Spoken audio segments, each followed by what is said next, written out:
Okay, everybody, thank you. It's 9:30 a.m, so it's therefore time for the start of the hearing this morning. Thank you. I think, just to clarify today, yesterday there was a programme change, just for those who may not have been around, that in effect we have, what's the word, I think, removed the session from tomorrow morning, which was a wrap-up session essentially for the council, and myself to go through the action points and outstanding matters for the hearing sessions, and we've brought that forward to the end of this afternoon.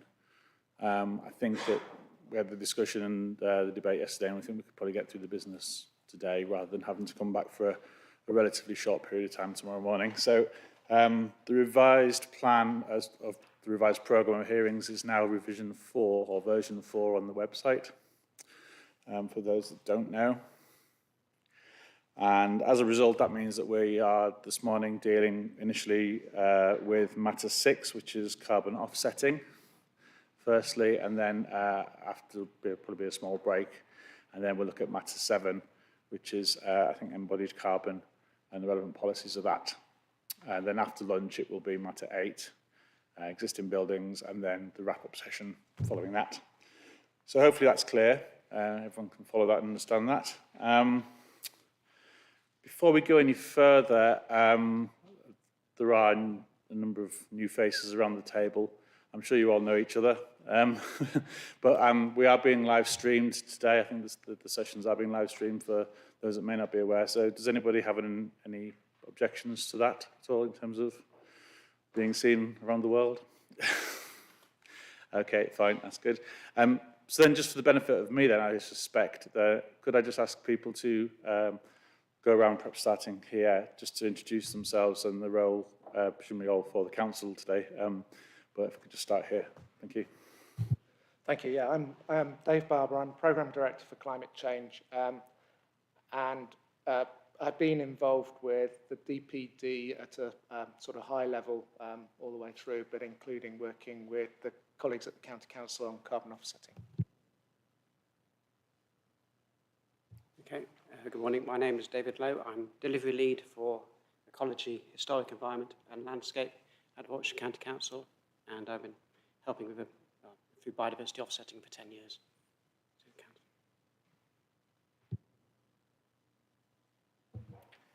Paul Slater from Edgar's Limited Planning Consultants, assisting the council with the preparation of the DPD. Good morning, Inspector Amy Powell from Edgar's Planning Consultancy, supporting the council with the DPD. Good morning, Marina Goodyear from Bioregional. I am a sustainability consultant, also supporting the council with the evidence base behind the DPD. Good morning, Andrew Cornfoot, Warwick District Council Planning Policy and Site Delivery Manager. Good morning, Inspector. Councillor Alan Reid, Portfolio Holder for Environment and Climate Change.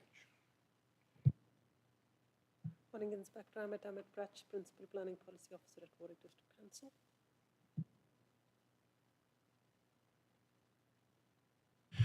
Thank you all very much. And for the avoidance of doubt, I'm Andrew McCormack.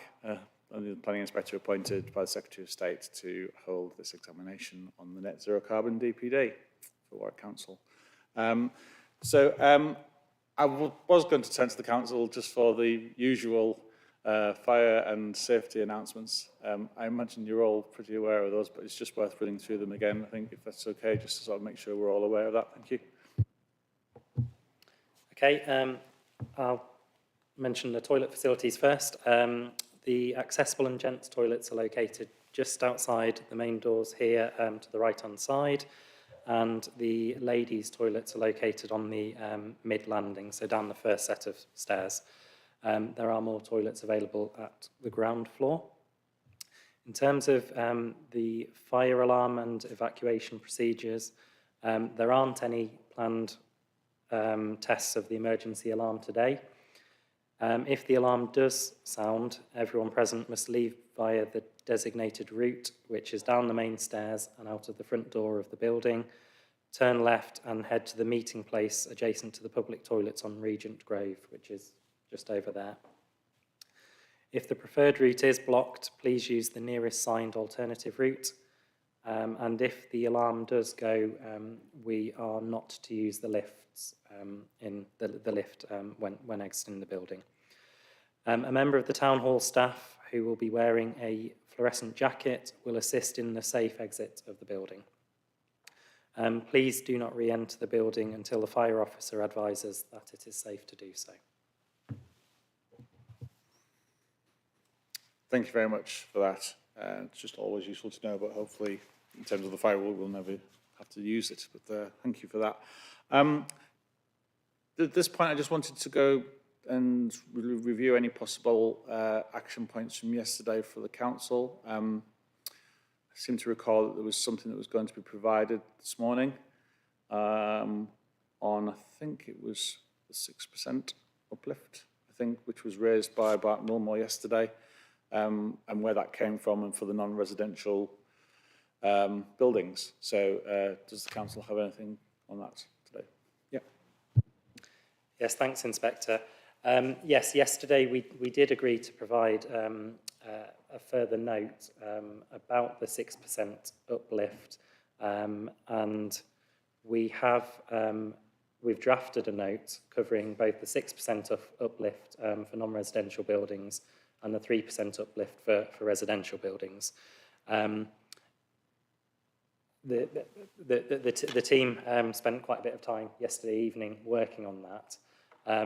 We haven't arrived at a final version to share with you. So if it's okay, Inspector, if we could provide you with an update on that after lunch today? Yes, that would be fine. I think I'm going to give people the opportunity to respond to it in any case. So I'd rather it was what the council's final view on it was. That way it's just easier all around and everyone is very clear about it. So if you need a little bit more time, then that's fine. After lunch is okay. But if we could have a little time to build in a little time just to have a little review of that and just see what it says, and you can explain just briefly what it's about. And then if we're happy with it, we can get it on the website, and I'll then provide a period of time for people to respond to that. Is it going to be a significant amount of, is it a large document or is it fairly brief, or what we're looking at?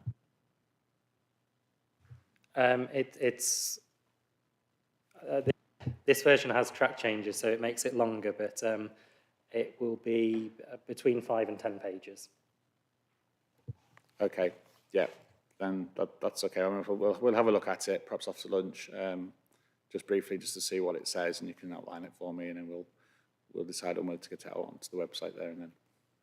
Okay. And just to clarify, yeah, I mean, we have been working on it. I've got a document here in front of me, but given that the purpose of the document was to provide greater clarity, we obviously don't want to release that until we're absolutely comfortable with it. I'm of the same mind. There's no merit in it going out where it isn't entirely what you wanted to say and doesn't provide the clarity that it needs to, so that's fine.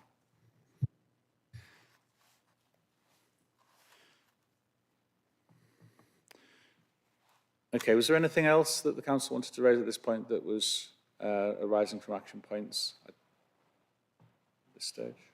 No, I don't think so. I mean, we'll review the action points again later this afternoon, just so we're all clear about it. But if there's nothing further, that's fine. Thank you very much. Oh, there was one point actually, just on the document that was provided yesterday on, let me get this right, it was the link, the web link to the annex in sub 5, I think, which we were discussing about the evidence. And I think that I raised a little bit of a query after it because it was a fairly minor thing, but I just need to clarify. The document you provided to me yesterday afternoon put on the I think the website was actually revision, let me get this right, revision G. But on the web page, on the website, the one I looked at yesterday afternoon was actually revision H. So I just wanted to clarify, firstly, which one was the one that the council used. And I think this was perhaps clarified overnight, but just it'd be useful to go through it now. And then, is there a discernible difference between Rev G and Rev H? Because the Rev H appears on the web examination website at the moment. It may be, and I'm answering my own question here, that it's a web link and it's a live web link, so it automatically updates if there's a revision, but enlighten me, please. I'm very happy to come back on that. Yeah, so firstly, well spotted on the revisions. The issue there was that the document that was linked from the annex of the Energy and Sustainability Policy Review was a different document. So it was the correct document for that reference within that annex, but the document I sent to you was a different document that we'd referred to elsewhere in the evidence base. But it was the correct one to come back on the point that we were discussing at that moment, which was about the space heat demand difference between 2021 and 2025 Part L. So apologies, I got slightly confused with which reference it was, but it was part of the same evidence base from Cornwall. Right, thank you. So just to clarify then, the revision G document, which is what was emailed Is the correct one from for yourself, the, is the correct one and not Yeah. the one that's now live on the website? Because that's yes, been updated. absolutely. So I clarified that with the programme officer just Yeah. after you'd spotted it. So Yeah. thank you. Okay, that's fine. I just need to be sure that I've got the right version of it. Of course. So there may be no changes or very little changes, but it's just important to know that in case it's referred to. Okay, that's fine. Thank you. Right, I think that's got all of the outstanding matters out of the way, so we can perhaps turn to, apologies, you want to say something, Mr. Cole? Yes, there was another issue raised yesterday. Additional comments were submitted by Mr. Martin, who was represented himself on Tuesday. The council doesn't wish to make any formal response to those comments. We feel that the comments raised aren't any materially different to those raised at the at session 2, was it? And the minor modifications that we have already proposed through one of the initial submission documents, we feel offers the kind of the additional clarity to the issues that Mr. Martin has raised. Yes, okay, thank you for reminding me about that. I slipped my mind on that one, but yes, that's useful to know, thank you. I wanted to give you the council the opportunity to have a look at it, but I think my view was as well, the coverage seemed to be dealt with in the session as well. I think it was just perhaps some clarification that Mr. Martin was giving. Maybe, and I'm not speaking for him, but perhaps he wasn't fully aware of what was in the council's statement at the time of the hearing. But I have taken on board his letter and notes, and I've asked the programme officer Ian to let him know that. So, you know, that's within the evidence base, and I think that's gone up on the examination webpage as well. So it's out there. It is, it's on the pages now. Yeah. Okay, thank you for that clarification. Okay, I think we're there now. I think we can then move to the matter for this morning, which is matter 6, carbon offsetting. So this is including policy, now let me get this one right this morning. It is NZC 2C. Yes, I'm there. Excellent. Policy C from now on. Okay, so if I could ask the council in the time-honoured tradition now to give an introduction to that policy and the matter, please. Thank you, sir.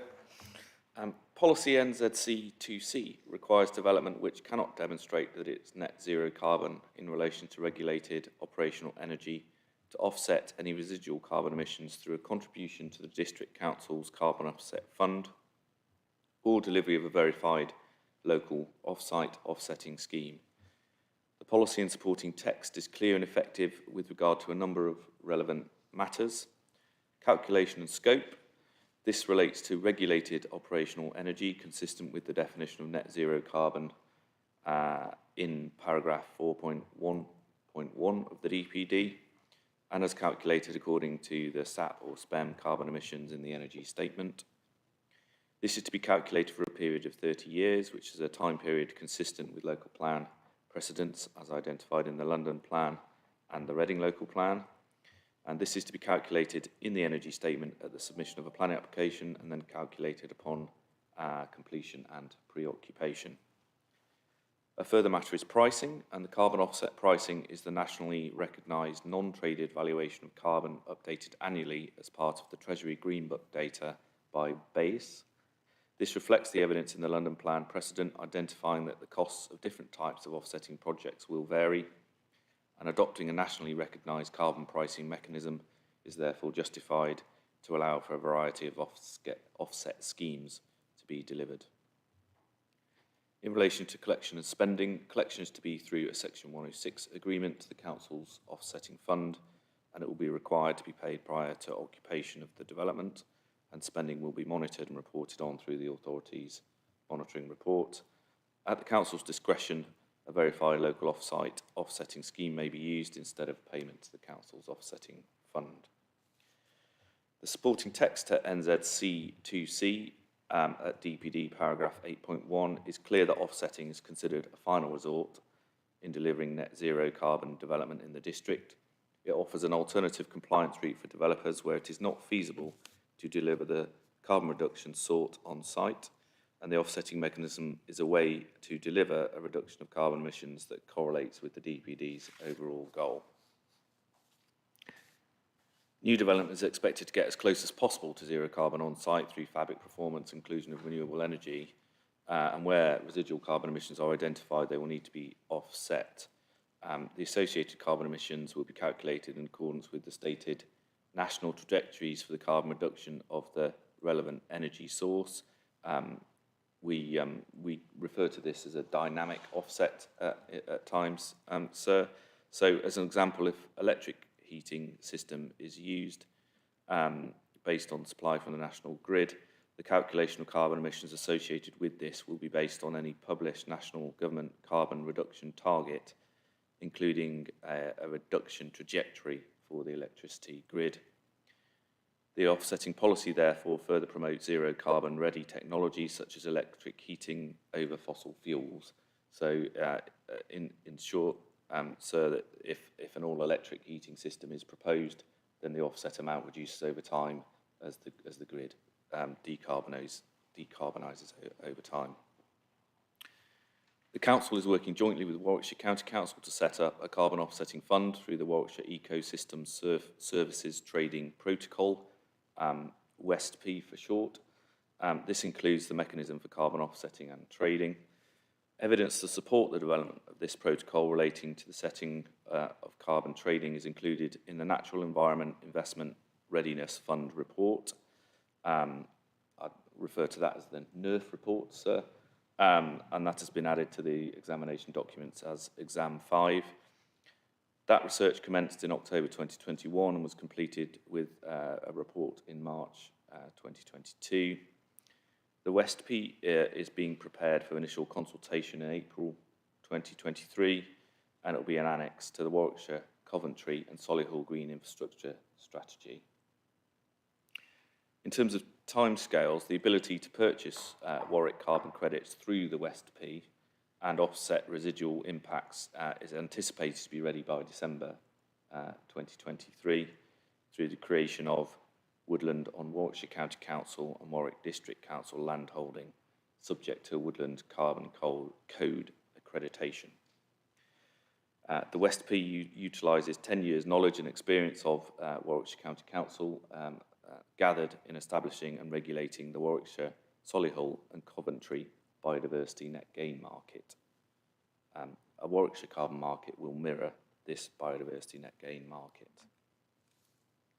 The WESTP will mandate that all compensation sites will need to be registered through the Woodland Carbon Code or other future government accredited codes, with additional local requirements as outlined in the NERF report.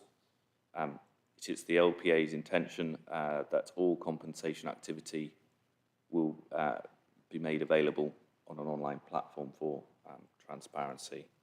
And in the event that developers choose to offset residual carbon emissions directly through a verified scheme, NZC2C makes clear that these would need to meet the WESTP. The policy supports the existing Warwick Local Plan Objective B to address climate change and Strategic Policy DS3 to deliver a low-carbon economy and lifestyles. The overarching policy NZC1, with offsetting as a component under NZC3, accords with the NPPF requirement to deliver radical reductions in greenhouse gas emissions in line with the objectives and provisions of the Climate Change Act 2008. That's paragraph 152 and footnote 53 of the NPPF, and the plan's legal duty to mitigate climate change as per the Planning and Compulsory Purchase Act 2004, Section 19. And in respect of the mechanism to collect carbon funds through Section 106, these meet the test for planning obligations under paragraph 57 of the NPPF. Thank you.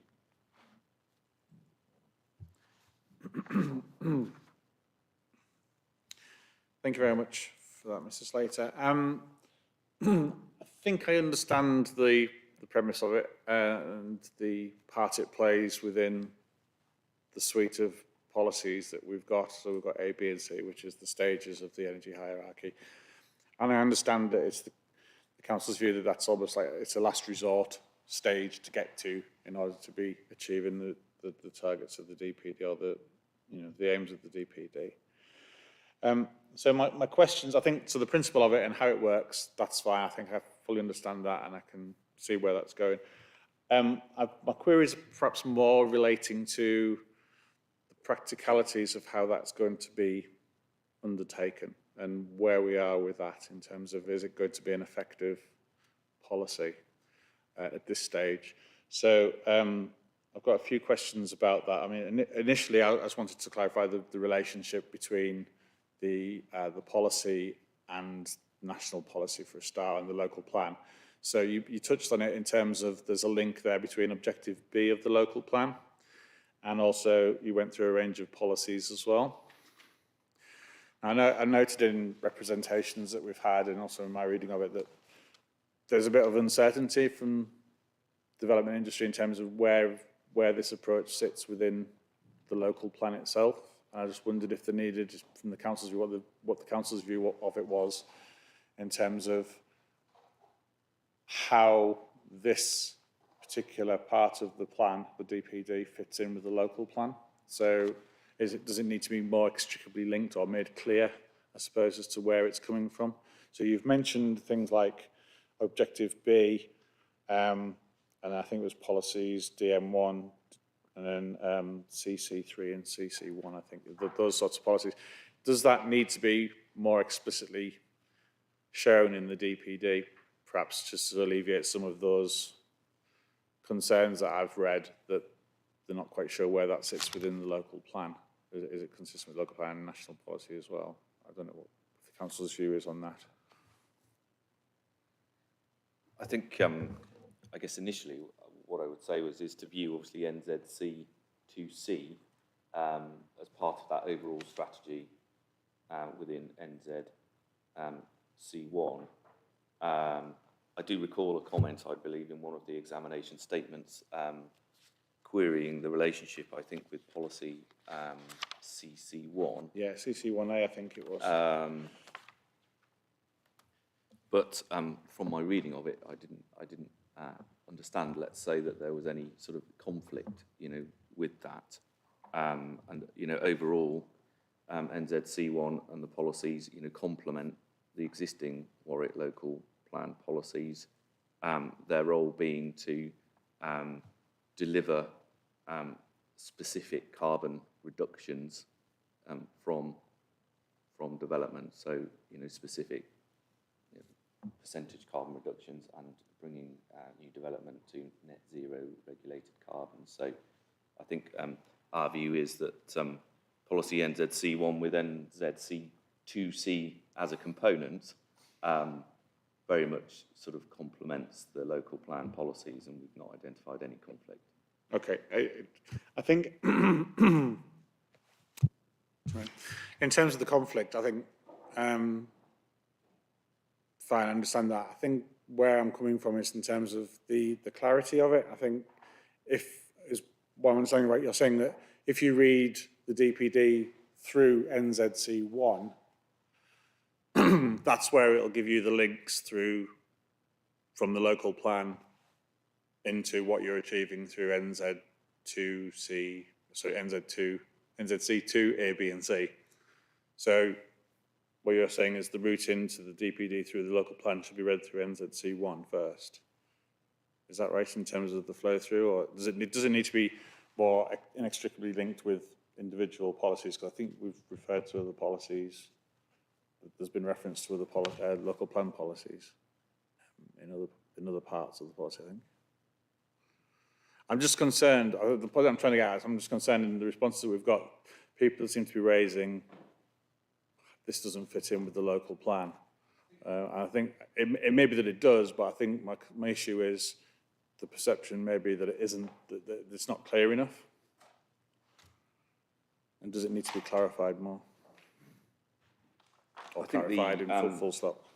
The response raised, I guess, a question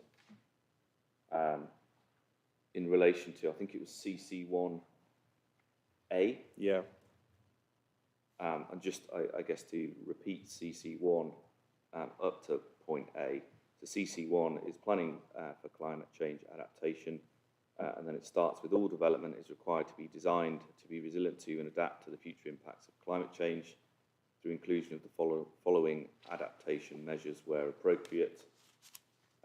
And then A is using layout, building orientation, construction techniques and materials and natural ventilation to mitigate against rising temperatures. So it's dealing with design matters, and I would say in that regard it's dealing with more design matters to do with adaptation. Obviously the NZC1 approach is very much about reducing carbon emissions, which is obviously a mitigation approach. So maybe the point then is that is the link more with CC1 as a policy itself rather than the particular sub CC1A. So you're dealing with the emissions point as a general point with CC1. Does that then need to be made expressly linked to this policy or not? Because clearly my concern is that we just need to be sure that there's a flow through the the adopted local plan to connect the DPD policies. So is there enough link through those policies in the DPD at the moment to do that? That people can then understand that that's where these DPD policies are sitting within the adopted local plan policies.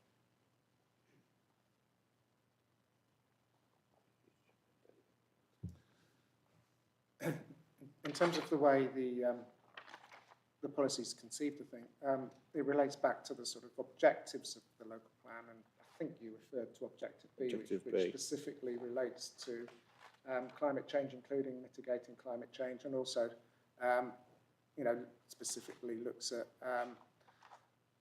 the design of buildings and so on. That's all sort of set out in Objective B.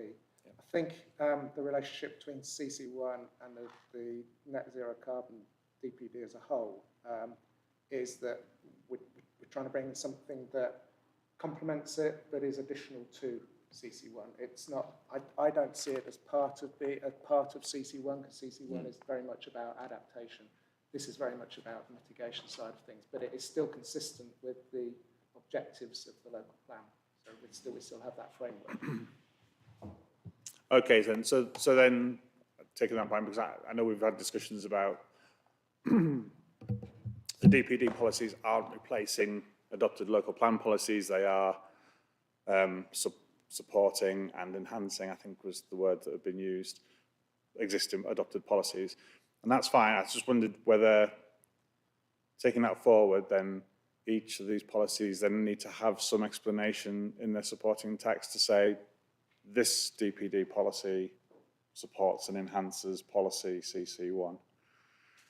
It's making those connections with the adopted policies a bit clearer, I think. Does that make sense? I think to some extent the whole DPD, does that, particularly around certainly Objective B, and within the DPD text, at the moment, as submitted. Paragraph 3.35, and this is in the policy context, section 3, planning policy context section. Yeah. It identifies that the Warwick District Local Plan 2011 to 29 forms the framework within which developments are expected to conform. The local plan already contains policies which deal with aspects of climate change, such as adaptation, the DPD should be used alongside the local plan and forms part of the development plan for the area. So it's very much identifying that, you know, the DPD are sort of additional and complementary policies to the local plan. And obviously they, as we've sort of discussed in earlier sessions, they have a very specific focus, being reduction of carbon emissions from buildings. Yeah, okay. I think what I'm trying to get at is do those connections need to be more strongly put? You know, because we've been talking about adopted policies, you know, CC3, I think it was one, where it's connected particularly to one policy, or, you know, it's policies like, so for example, with carbon offsetting, there's, I think there's a policy DM1, which is infrastructure contributions. I think that's what it is, and I think someone had made the point that could be a potential. Is there a linkage there? Does the council believe there's a linkage there between carbon offsetting fund, which in theory is delivering infrastructure to alleviate carbon emissions or something, you know, to address carbon emissions? So is that link a reasonable link to make in the council's view, or is it a leap too far?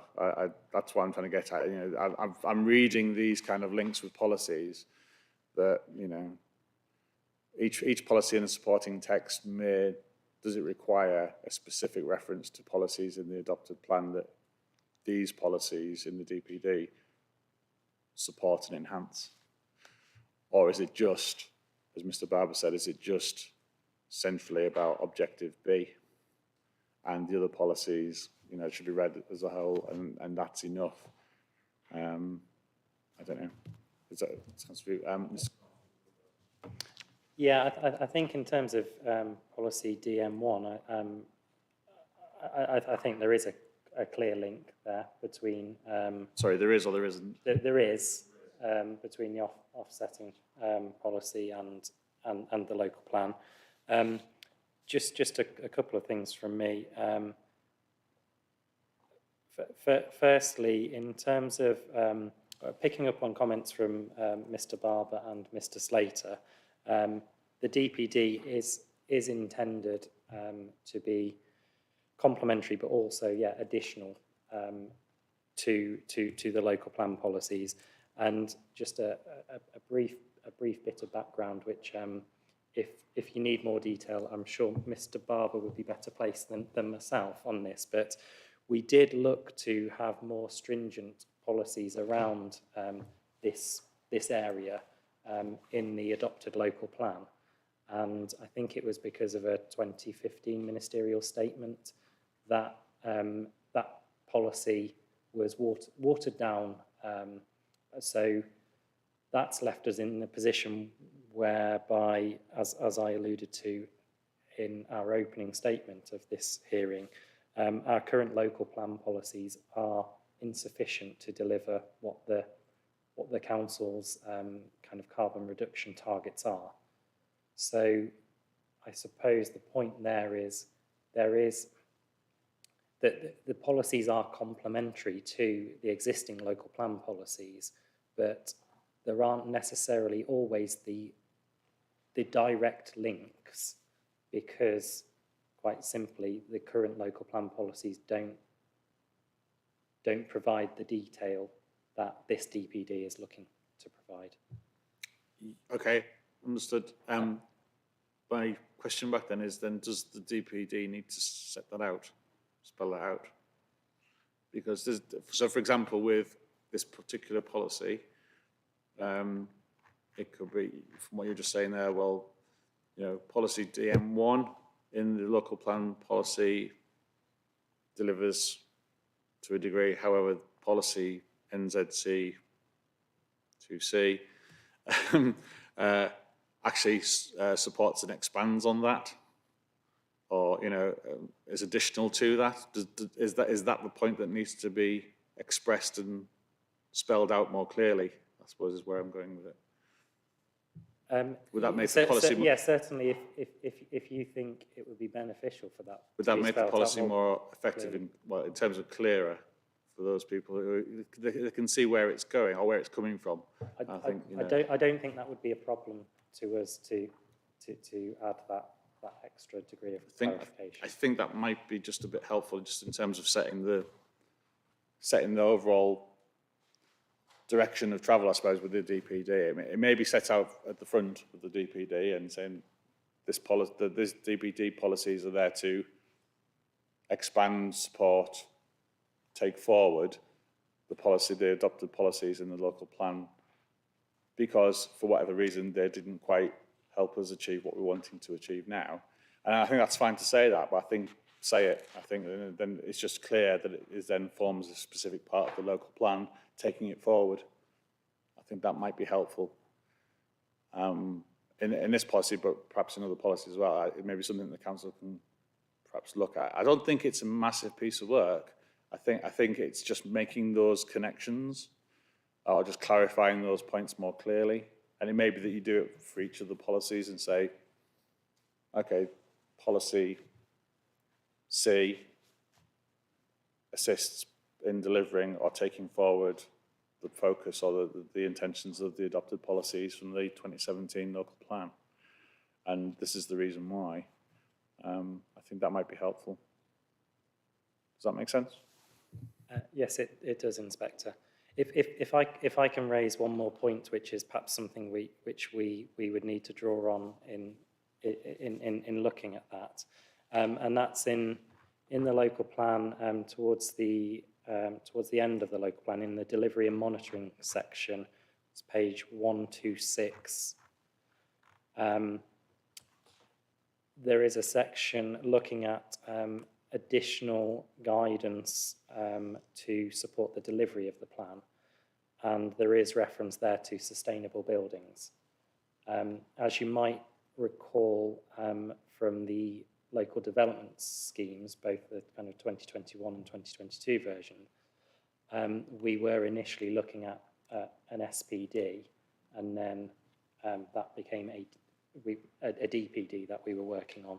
So I think the intention at the time of the local plan was that there would be an SPD produced on sustainable buildings. However, because of the climate emergency declaration and the climate emergency action plan and the carbon reduction targets that the council needs to hit, we didn't feel we could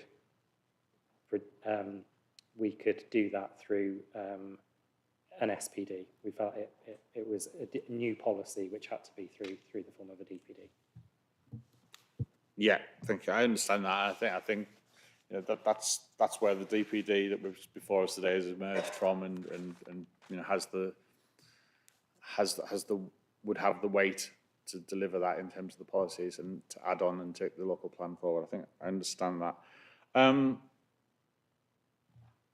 Okay, so perhaps that's something for the council then to take away and look at as an action point, and perhaps not just for this particular policy, but across the policies as well, just as a sort of framework really for just making those links between the adopted policies where they perhaps don't go far enough for the reasons you just set out there with the situation you were in at the time and the climate emergency declaration and how the DPD has evolved, and just connecting those dots really. I think that would be helpful. Certainly from the responses I've got, that would just provide a bit of clarity and perhaps make the policies you've got a bit more, the understanding of them a bit more effective, I think.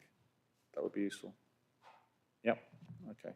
Does anyone else have anything on that? I saw cards going down, so we'll perhaps move on from that one then. Okay.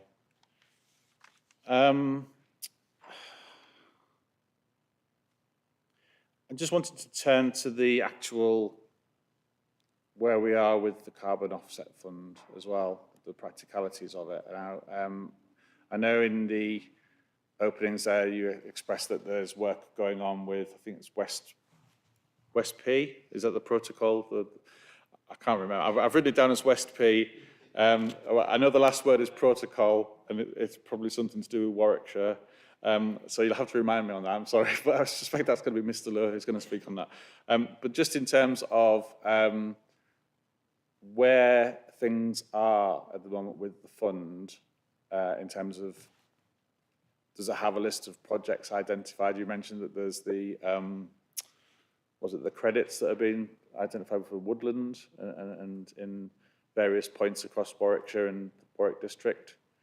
So presumably there's going to be money going towards that, but it's just where things are in terms of what this money that's being created through the carbon offset fund, whenever it is set up, where that money is going to be going and how it's going to be administered and managed.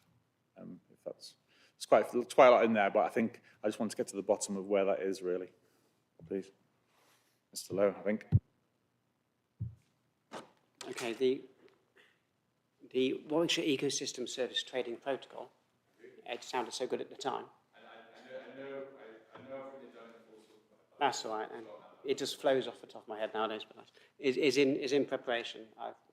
Warwickshire County Council has recruited a natural capital team. There's 5 people in that team to help support local districts and boroughs and county council policies in natural capital investment. So biodiversity offsetting, now called biodiversity net gain, is part of that ecosystem service sort of markets where we're asking for compensation for impacts, etc., through policies such as this. And what we've learned over 10 years of doing biodiversity net gain, because we were a pilot in 2012, 2014, is that we have now established a biodiversity net gain market, which is open to all. So we have quite large land estates wanting to create wildflower meadows. What we found with them, they would like to actually plant lots of woodlands, but we only lose 5 units of woodland units in biodiversity net gain per year. So there's lots of appetite there to create woodland if such a market comes into play. I could name a few. So there's Bagley Halls, Alscott Estate, and Packington have approached us. They're large estates in Warwickshire. And I had a call last week from several asking, where are we with the DPD? I said, it's going here today. So there is market there. Fisher German have also got I call it a dating agency website, where they've got farmers asking, put interest out there, how many farms in Warwickshire or their clientele as such would be interested in offsetting carbon, biodiversity net gain, nutrient neutrality, those markets which are developing, and they have substantial numbers of thousands of hectares apparently, although I'm sure the landowners don't want to put all their farms in. So there's lots of markets out there. There's also, as I say, Warwickshire County Council owns 40 farms, and we've got a target of planting 1 tree per residence. That's where the NERF, the Natural Environment Investment Readiness Fund, comes in, and that report looked at the feasibility of using our own estate simply to plant the 566,000 trees, which is our target for 1 tree per resident, which is shared by Warwick District Council. So, coming back to my team, we have 2 officers funded by the Woodland Creation Acceleration Fund, Forest Commission. The sole purpose is to identify sites. So we're going through those 40 farms and identifying hectares. We've identified 30 for this year, which will produce, and we're signed up to the Woodland Carbon Code, and we will be adopting their standards, their accreditation. We're in conversations with Forest Commission at the moment to get some early grants to get those in. So we're confident that we've already identified 2.2 hectares, and we're doing archaeological assessments at the moment to ensure we don't plant on top of a medieval village potentially. So we're doing all that, doing this appropriate assessment as well for each of these sites. So the Warwickshire Ecosystem Service Trading Protocol means that anyone wants to sell those the carbon units for compensation purposes for this DPD must follow that Woodland Carbon Code, which is a DEFRA affiliated code. So it's very similar to the biodiversity net gain standards, which are out, plus some. So it has to be within Warwickshire. And that's where the protocol comes in. We're defining what that plus is at the moment to make it relevant for Warwickshire market. In the same way we did for biodiversity net gain when we wrote the protocol in the Green Infrastructure Strategy, Annex B, in 2013, when we were a pilot. And we were literally asked by DEFRA to have a metric and get it up and running. So we're using exactly the same model we used in biodiversity net gain, to a point that actually we've built the market already. We've got people who are interested. So we're well ahead of everyone else in the country in that sense, where we have mechanisms to deliver it. And mechanisms to deliver it are through Section 39 Wildlife Countryside Act agreements. I'll let you pause you to possibly write that one down because it's probably new to you. 39 Wildlife Countryside Act. That section 39 says that local authorities can enter into agreements with landowners for the purpose of nature conservation. So at the moment we have probably about 8-9 landowners signed up to those agreements to deliver biodiversity net gain. So in this way, those agreements can still be used to sign up for looking after woodland for 100 years. So it's all there in process, if that makes sense. Okay, so that's quite a lot there. So so there's a lot of work that's been done by yourselves and your team since 2013, probably before that, in terms of biodiversity net gain, which is already, hesitate to use the term up and ready, but there's information, it's all there ready to go. So there's resource that you can draw on in terms of infrastructure you can draw on, money diverted from or collected from the carbon offset fund, for example, here, could then be focused on the projects that you've identified and is ready to be planted, created or managed or maintained. And that is part of the West P, is that the protocol that's been, which is going out for consultation in, I'm just trying to remember that, I've got this in my mind. So the West P protocol is out for consultation in April, is that right? Yes, that's our target date. Yes. Target date for it, and is that on target at the minute? It is on target. That's still on target. And then with a view to adopting that, when would that be? We anticipate it being part of an annex with the Green Infrastructure Strategy, but we can go out for consultation beforehand, if that makes sense, because it's important. But hopefully it'll take our consultation. We try and get through our state community involvement, whichever is most relevant, Walsh County Council or Warwick districts. So we'll follow those protocols. I'm not quite sure how long that is. It's normally 6 weeks for a consultation. For consultation, and then after that, the process is then you review it and then address any points. And then is there another round of consultation, or is that then you take on board? It depends how many modifications we probably need to make. Okay. But then after that, in theory, if it's reasonably okay, you could then, I say adopt it. Is that the right term? Yes. So we could be looking at June, July. Okay.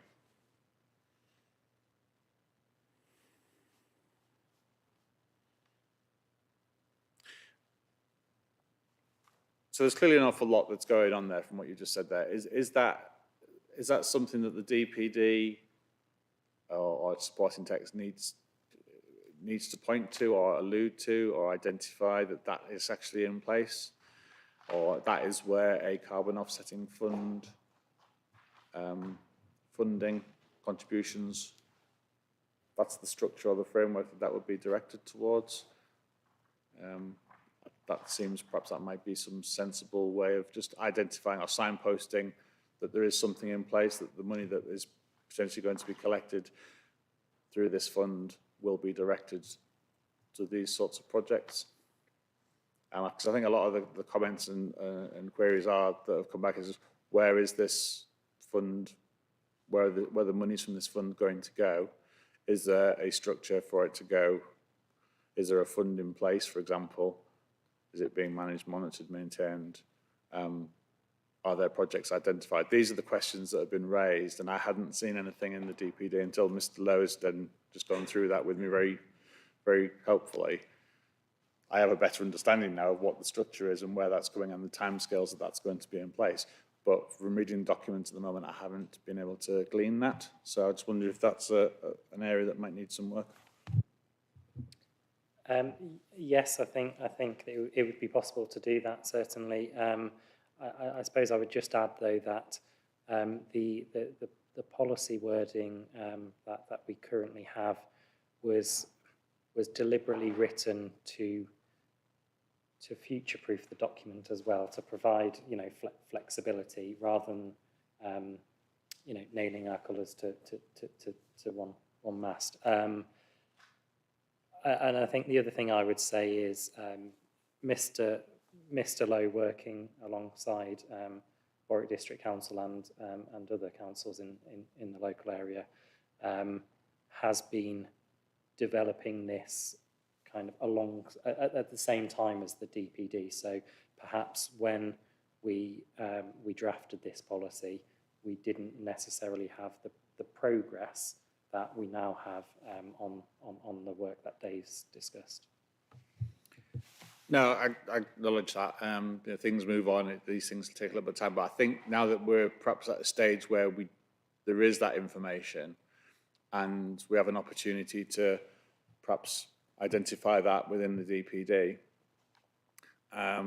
You know, maybe that as an example, we talk about, you know, the work that the Warwickshire County Council has been doing, and the protocol and the identified projects that are there. Doesn't have to list them all and just go through them in that detail there, but, you know, just say that the work has been going on with Warwickshire County Council. This has now made fairly significant progress. It's at a point where the protocol is going to be hopefully in place in the summer. You know, it may be that it is ahead of, it might be that it's in place ahead of an adoption date for the DPD even. So, you know, there's just a bit more clarity there, a bit of certainty. I think that would be quite useful, just to sort of, now that it's available and we have that as an update to the DPD, that would probably be helpful. Yeah, that doesn't cause any problems. Okay, so if you could perhaps work on that one as well, and then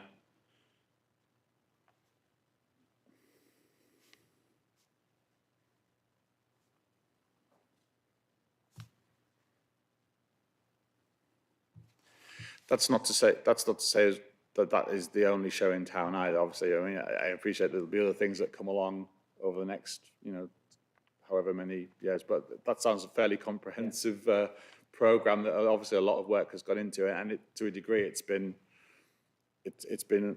developing over a period of number of years in one form or another, and it's, you know, rolling out with biodiversity net gain and now carbon emissions and things. So, you know, it's there. It sounds like a reasonable structure and framework to sort of point to, and I think it gives people reading the DPD and actually putting forward the funding for it if they need to as a carbon offset. It gives them a bit of reassurance and certainty as to knowing where that funding is going, and that there is kind of a structure behind that. Yeah, that's fine, and we're happy to make such additions. I think just picking up on a point you made there, Inspector, although that is very much the likely mechanism that people would use, we do need to just ensure that there is flexibility in any additional wording we put in, should an alternative approach come forwards. Absolutely, yeah, and I think that's right. But if you've got a fairly good example there to use, I think that just helps a bit with reassurance of people actually engaging with the process and the DPDs and finding where their funding is going to go. I think good example.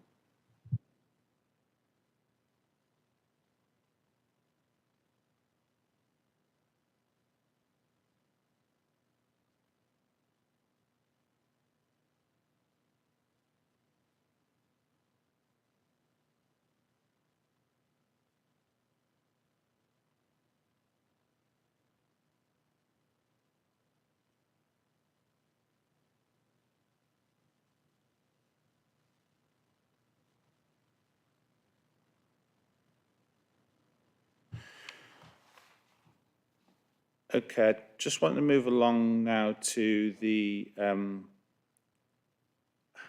there's potential for future guidance. I think the council has alluded to in its statement in relation to the carbon offsetting fund, and I think we touched on this before. I think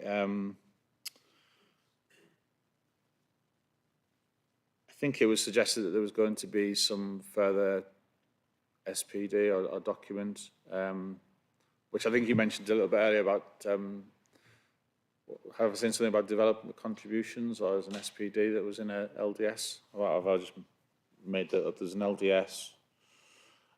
Said there was going to be some supporting guidance to be adopted in Q1 in 2024. That was in exam 4, the documents, which is the 2022 LDS. It says that supplemental guidance is to be adopted, is that right? Yes, the guidance that's referring to is guidance we've discussed in the previous sessions, which will cover a range of things. One of the specific points there, which we touched upon a few times, was guidance on energy statements. Yep. So, as we discussed, I think it was yesterday, the idea is that we will have one additional supporting document, additional guidance document to sit alongside the DPD, covering the scope that was set out in, I think, an appendix to our Matter 2 statement. Yeah. So that's the scoping work that was done for the energy statements. That's right, isn't it? That was going into that document. I suppose my question is the further guidance that has been identified, I think in council statements I've seen written somewhere on the carbon offsetting fund, I think in response to perhaps queries, is that further guidance, well, firstly, is the council just considering that? And secondly, if it is doing that, is that going to be included in this this supporting supplemental guidance document of Q1 2024? Is that going into that as well, given the point that you said that you're just going to have one particular further guidance document? So I think there's a logic that additional sort of guidance note that we've talked about and scoped in the Appendix 1 actually addresses carbon offsetting as well. It does at the moment in terms of the calculation of carbon offsetting. I think it can go further then to effectively reference the mechanisms for that and where it goes. I guess in relation to how things have progressed, since the submission version of the DPD as well, and I think just reflecting on that,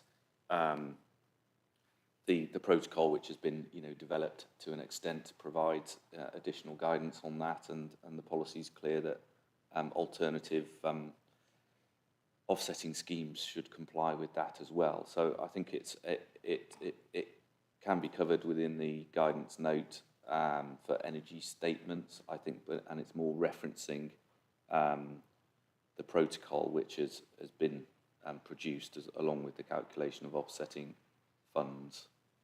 So I think it's perhaps the further work that's already been done, I think to an extent has satisfied that guidance, and it would seem logical that that is then referenced in the council's guidance note around energy statements. Okay, so fine, I understand that.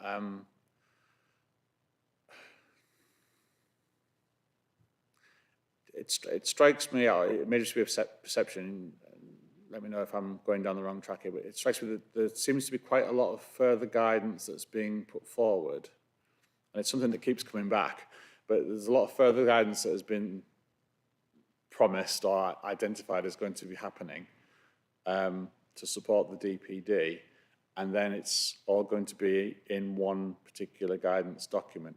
I have a little nagging concern in the back of my head that this further guidance document is going to end up being something that's quite weighty and big, and is going to cover everything possible it could cover that we've discussed, and ends up being a bit of almost a similar DPD size document. And I just wanted to make sure that, firstly clarify everything that's going to be in this further guidance document, because it strikes me as it's expanding all the time, or at least in my head it seems to be. What's going to be in it, and are my concerns about it being a hefty document unfounded? Is it going to be much more slimline than I can possibly imagine it's going to be? And it's a stream of consciousness at the minute, but and the next point is that further guidance document the right place for all of that information, or could some of that information, as we discussed earlier on about connections with local plan policies, is some of that information perhaps better placed within the DPD itself in the supporting text or wherever? Does it need that further guidance document, or does it need to be in that further guidance document? There may be some work to split it out. There's a number of things there, but can you kind of allay my concerns a little bit, Mr. Barber, Mr. Collinfoot, or whoever? Yeah, I'll kick off our response, but may invite colleagues to offer their thoughts. So in the scope of the supplementary document that we provided as an appendix to our Matter 2 statement, there are three main areas of additional guidance identified, and I'm certainly of the view that those areas identified are preferable within a supplementary document rather than in the DPD itself. I think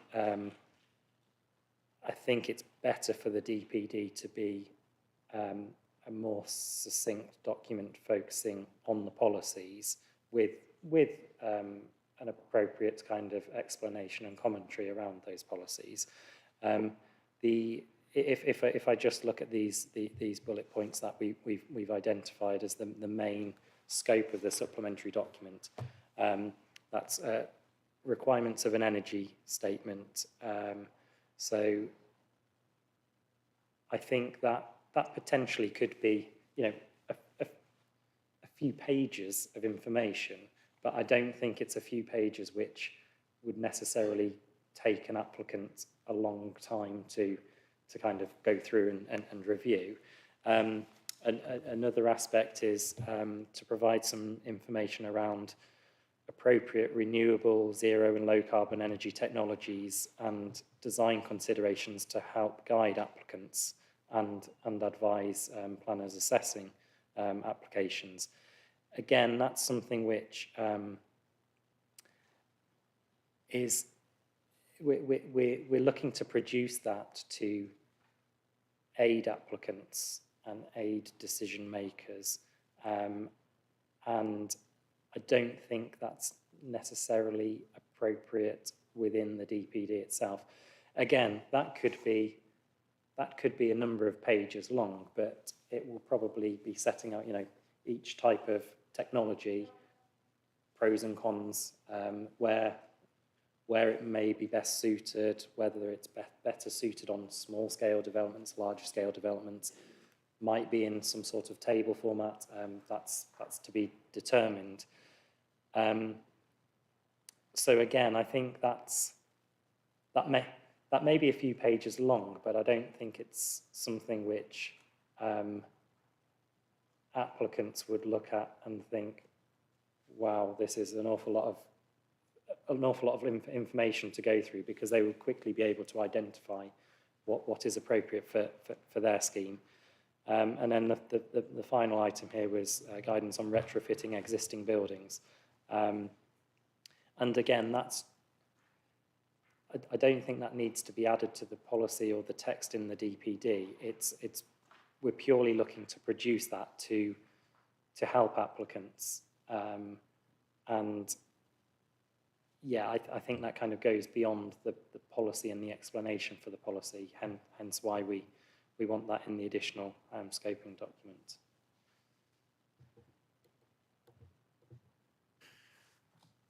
Okay. So yeah, so that's information about the nuts and bolts of what those elements are going to require, and that assists people, the applicants, people involved in that. You're saying it's something like that people can look at and say, that's what I need to do. Is it something that's going to be helpful?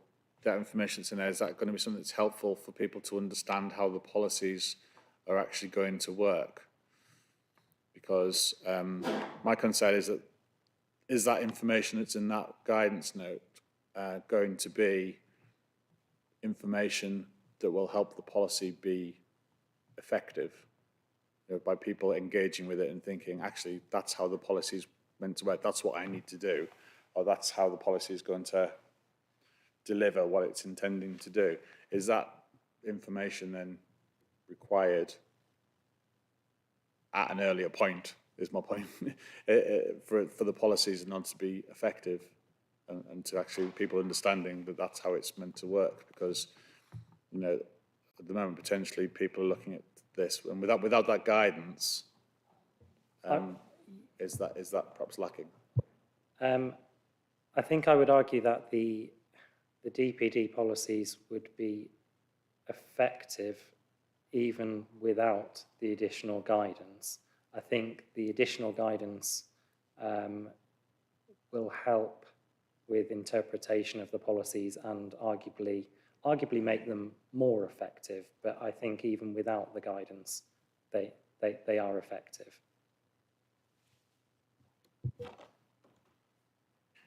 If I'm sorry, so applicants, as it was written now, applicants would, from the council's view, fully understand what they need to do to meet those policy requirements. Is that the council's view? Is that what's, as it stands now, people reading those policies understand what they need to do?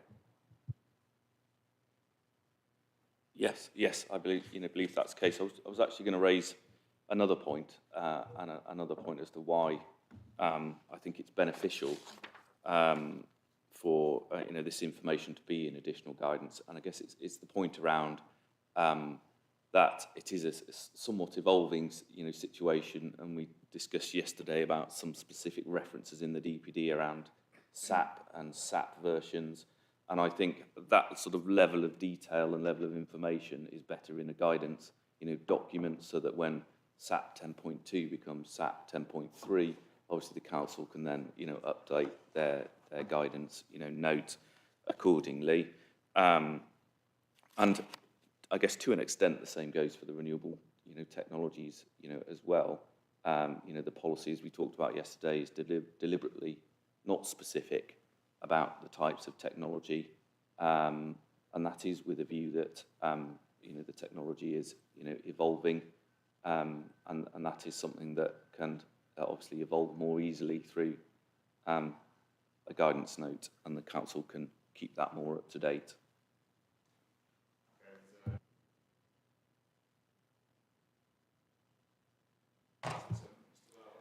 Yeah, just to add to that, I think if you look at the offsetting policy, so policy C, the policy itself sets out what applicants need to know in terms of what carbon are we talking about, and how you go about calculating the amount of contributions you need to make. And that's the crucial thing that applicants need to know in putting together their proposal. The guidance that is suggested in paragraph 8.8 is really about clarifying and giving comfort to applicants about how the offset fund is going to be used. And I think that's right that sits as a guidance note, partly because it would add complications to the DPD itself, but more importantly because of that flexibility point that we've raised.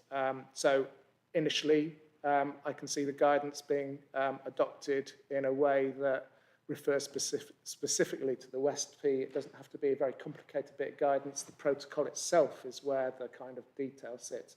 But it may be in a couple of years' time. In fact, we'd like to think that in a couple of years' time there are alternative carbon markets that might be referred to. And doing that through a guidance note allows us to be much more flexible about adding in those additional layers.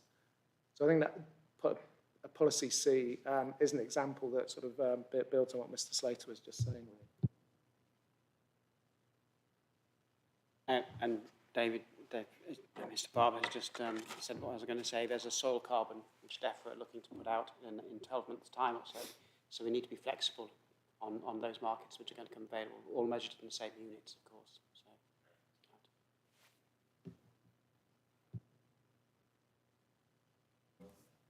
Thank you. It was just to provide a little bit more information in regard to how the additional guidance and the scoping for the additional guidance was made.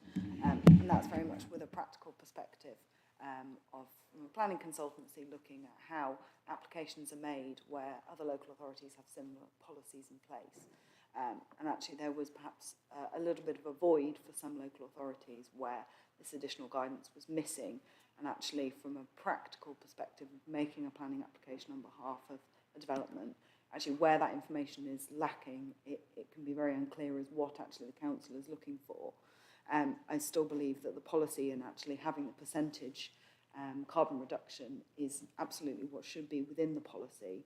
And actually the scoping of additional guidance just breaks down some of the exact information in regard to SAP or SBEM and the figures that would need to be pulled out from a developer to go into the energy statement. So it really just highlights the information that would need to be shown to the council. And that's certainly something that is missing from other local authorities. And also some local authorities have brilliant guidance on what information they're going to require to therefore look at the policy and decide whether it's effective or not. Thank you.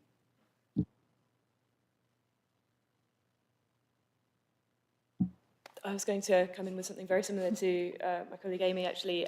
So as someone who, like the Edgar's team, works on the other side as well, so works with developers quite regularly, my view is that looking at a DPD and understanding what's expected in terms of carbon reductions, the DPD is where the information should be that applies to every development. So every developer who's going to do anything should look at the DPD. The DPD, by its nature, can't cover every single eventuality, and that's where you would then go to the further guidance and say, oh, okay, I understand I have to make this statement and show that I'm going to achieve X% carbon reduction, but how does that apply in the case of, as we heard yesterday, an outline application? So the DPD is the document where you'd go to it, and there would be certain sections of that document that you would need to read, and you'd be able to skip the rest. Because the rest of it might not apply to your development. So it's giving that nuance. And the other thing that the further guidance should be able to do, and does do in the case of other local authorities who've done it well, is it kind of speeds up the process for the developer. So instead of staring at the policy and kind of going, oh, okay, trying to come up with creative ways to comply with it, the further guidance can give you a greater clarity on what the local authority would like to see. So you could comply in other ways, but here's what we would really like to see, here's what would make the process smoother, and here's the exact methodologies by which to do it. So that's how I see it. Thank you. Thank you. And I think what your last comment is there is getting right to the point of it, I think, because I think you mentioned there about further guidance can provide clarity. And I think it's the clarity point that is the central concern, really, in terms of, is there enough clarity in the DPD itself as it stands to make it the policies effective, or does the requirement of the further guidance, whether that be in the further guidance or in the DPD, where that sits, is that required for the clarity to be provided? That makes sense. It's where that clarity is provided, I think, is the crucial thing. And should it be in the DPD or should it be in? And it's the age-old problem, isn't it, of clarity and flexibility. And it's where that line is drawn. But I'm exploring where the line is at the minute. I just want to make sure that it's at a reasonable point. Yeah, it's a really good question. You're absolutely right. It's that balance between clarity, flexibility, and I would say also conciseness. So making the DPD itself not become a huge tome that developers have to slog through in the first instance, and not to kind of have every single if-then in the DPD itself. I would note that if I were reading this DPD as an external consultant, if I were working on a new development and I came to this and I read it, I would understand personally, but that might be because I work specifically on developments where the developer's interested in sustainability, and that's why they've engaged us. I think there is clarity. However, I think that certain individuals might benefit from additional guidance. I think, yeah, I appreciate you would look at it and understand it, but there are other people who say they're looking at it and they don't understand, and there will be that, and it's just where the line is drawn, and whether the guidance that's going to be provided, the further guidance, doesn't end up also being a great tome as well. I appreciate the DPD is excellent. It needs to be quite slimline and kind of concise, fine. Equally, the guidance if that's going to be a massive term anyway, then the people still need to refer to it and deal with it. Thank you, sir. I just really wanted to reiterate that point back to, it was within matter 2 that we discussed, actually relating these policies to a national technical standard, and that is SAP and SBEM. Every developer will need to provide those figures as part of building regulations, and therefore what the policy asks for relates to a expectation and a requirement that developers will already need to make. So I can understand from perhaps an individual developer's perspective that they're perhaps not overly familiar with that, but then building regulations is incredibly detailed to how obviously those figures are produced. So it can be cross-referred to building regulations. But it's just really at the heart of the matter, actually using technical standards that apply to everybody is far more effective than obviously how other local authorities have done it, and either looking at a different energy use intensity. So again, just reiterating that that was the point of this DPD as well, in providing a requirement against a national technical standard. Thank you. Okay, thank you very much. Okay, we'll move on to another point, which is actually just perhaps my final point on this. I just wanted to explore a little bit more about the where the carbon offsetting fund, in whatever form that takes, where that sits with, I believe the council has a community infrastructure levy framework in place. I just wanted to explore with you a little bit about where the carbon offsetting fund would sit alongside that. If it does, for example, community infrastructure levy deal with green infrastructure projects and things like that, biodiversity projects, or the sorts of things that Mr. Lowe was talking about. Is there kind of a potential for crossover between community infrastructure levy projects and the carbon offsetting fund? Are they separate? Will they be separate? Is that made clear enough? Again, it goes back to sort of concerns that people might have, that there's potential for double counting, double dipping of funds. I just wanted to sort of get some clarification on that, please. Anyone? They are, I think, two separate funding streams for separate purposes. The community infrastructure levy could potentially be used for green infrastructure. The process that the council uses is to annually allocate monies that come in for the community through the community infrastructure levy to whatever the infrastructure priorities are for the year ahead, and sometimes we allocate funds over more than 1 year. It might be over 2 or 3 years, anticipating what might come in. But I think we would be really clear that any money that comes into a carbon offset fund has to be funding green infrastructure or carbon offsetting mechanisms that are not funded by anything else. And that I think that's very much part of the Woodland Carbon Code. Without the Woodland Carbon Code wouldn't allow us to be double counting. So if we've already allocated community infrastructure levy to a new area of woodland, which I don't think we have, but if we had, we couldn't also use the carbon offset fund for that because it's not funded, because it's already funded. So we would be in breach of the code anyway in doing that. So they are two separate funding streams for two separate purposes.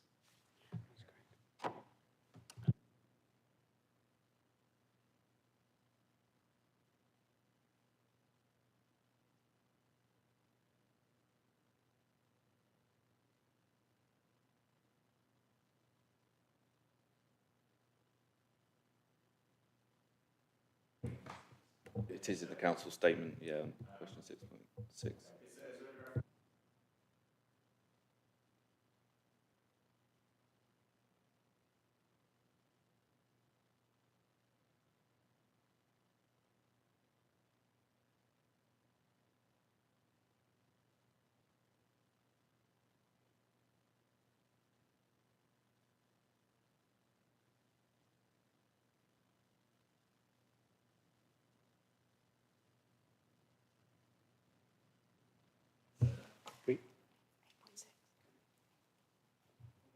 I could just answer that. The national government is currently considering stacking and bundling additionality rules.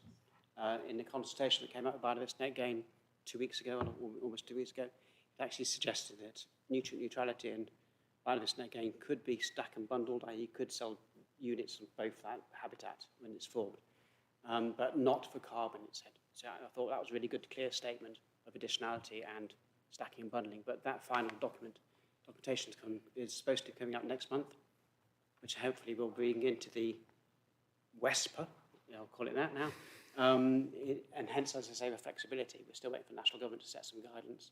We set that guidance in the DEFRA 1 as a pilot 2012 and 14, so we're not concerned about setting our own precedents in the first instance, waiting for national guidance to catch up with us in some cases. Right. And in the Woodland Carbon Code, that's why we said the Woodland Carbon Code or similar, because that had those additionality clauses, those stacking and bundling clauses are all contained within that code, as Mr. Barber said. Okay. So the clarity is there, as you were saying earlier, in the WESPA, in that sense, but as national government is still considering those topics, it might take another 12 to 48 months to make a clear guidance on it. It'll be inappropriate messaging, but we're actually necessarily into the DPD. Yeah. Okay. Mr. Slater? There is some, I was just going to flag that obviously within the policy itself, it does identify, although it doesn't reference SIL specifically, it does identify that funds raised through the policy will be ring-fenced and transparently administered by the council to deliver a range of projects that achieve measurable carbon savings as locally as possible. So it is obviously clear that it is sort of ring-fenced to that. And then within the supporting text further, again, it doesn't specifically mention the relationship with SIL. But again, just to follow up that point that on transparency, that the funds and what they're spent on is to be reported through the authority monitoring report for that purpose of transparency. Yeah.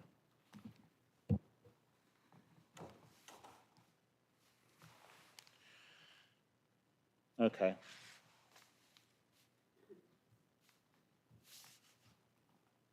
Yeah, maybe then that ring fence is sufficient, but we'll see. Mr. Comfort? Yes, I was just going to add that if you didn't think that the term ring fence was sufficient, then I don't think we would have any objection with adding in an additional sentence or two, just covering the points that Mr. Barber outlined and that we've covered in our response to question 6.6 in matter statement. Yep.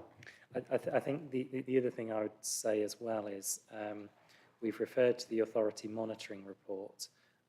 It's quite possible that this would also be recorded in the council's annual infrastructure funding statement as well. Okay.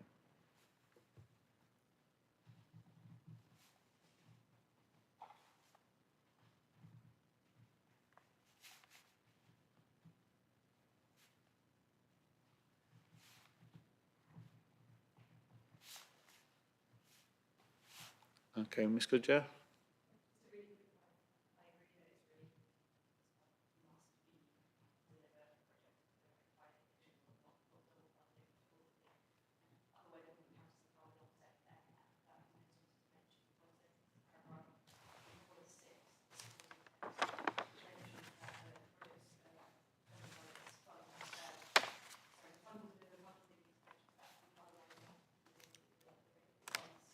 Yeah.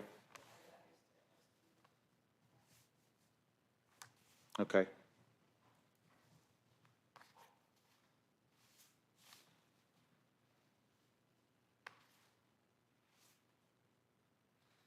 Yeah. Mr. Lowe? So the one other thing is from January the 1st this year, there's the Environment Act duty for local authorities to report on the biodiversity enhancements enacted by the local planning authority has just come into force. We're waiting for what is to be included in that, but it is expected to biodiversity net gain, etc. And this is another ecosystem service markets. It's expected, from what I've heard from coming out of government so far, that it will be included in that as well. So there's another stream which has just come live as well from the Environment Act. Okay.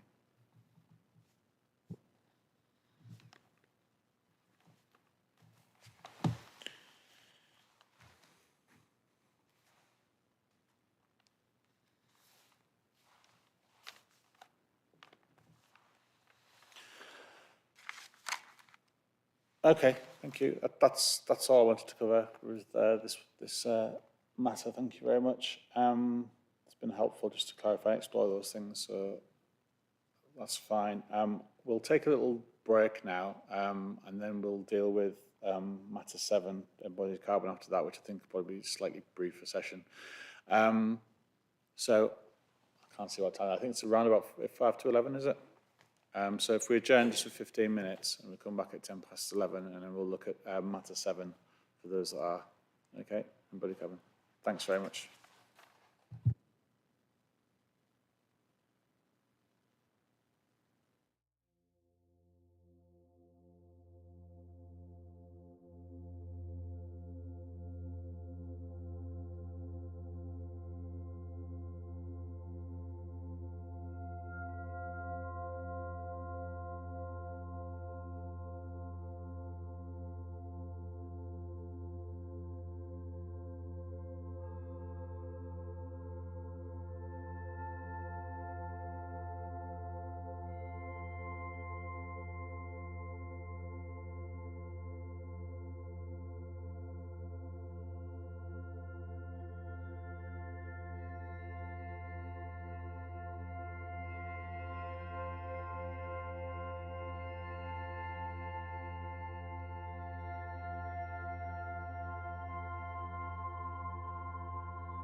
Okay, thank you, everyone. It's just a little after 11:10, so we'll resume the hearing. Thank you.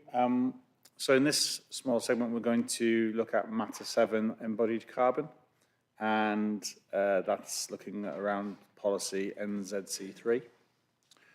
I don't envisage this taking particularly long. I don't have too much more to explore in it, really, but if I could just ask the council to give a bit of a little opening introduction to it, please, and we'll see where we go with that. Thank you.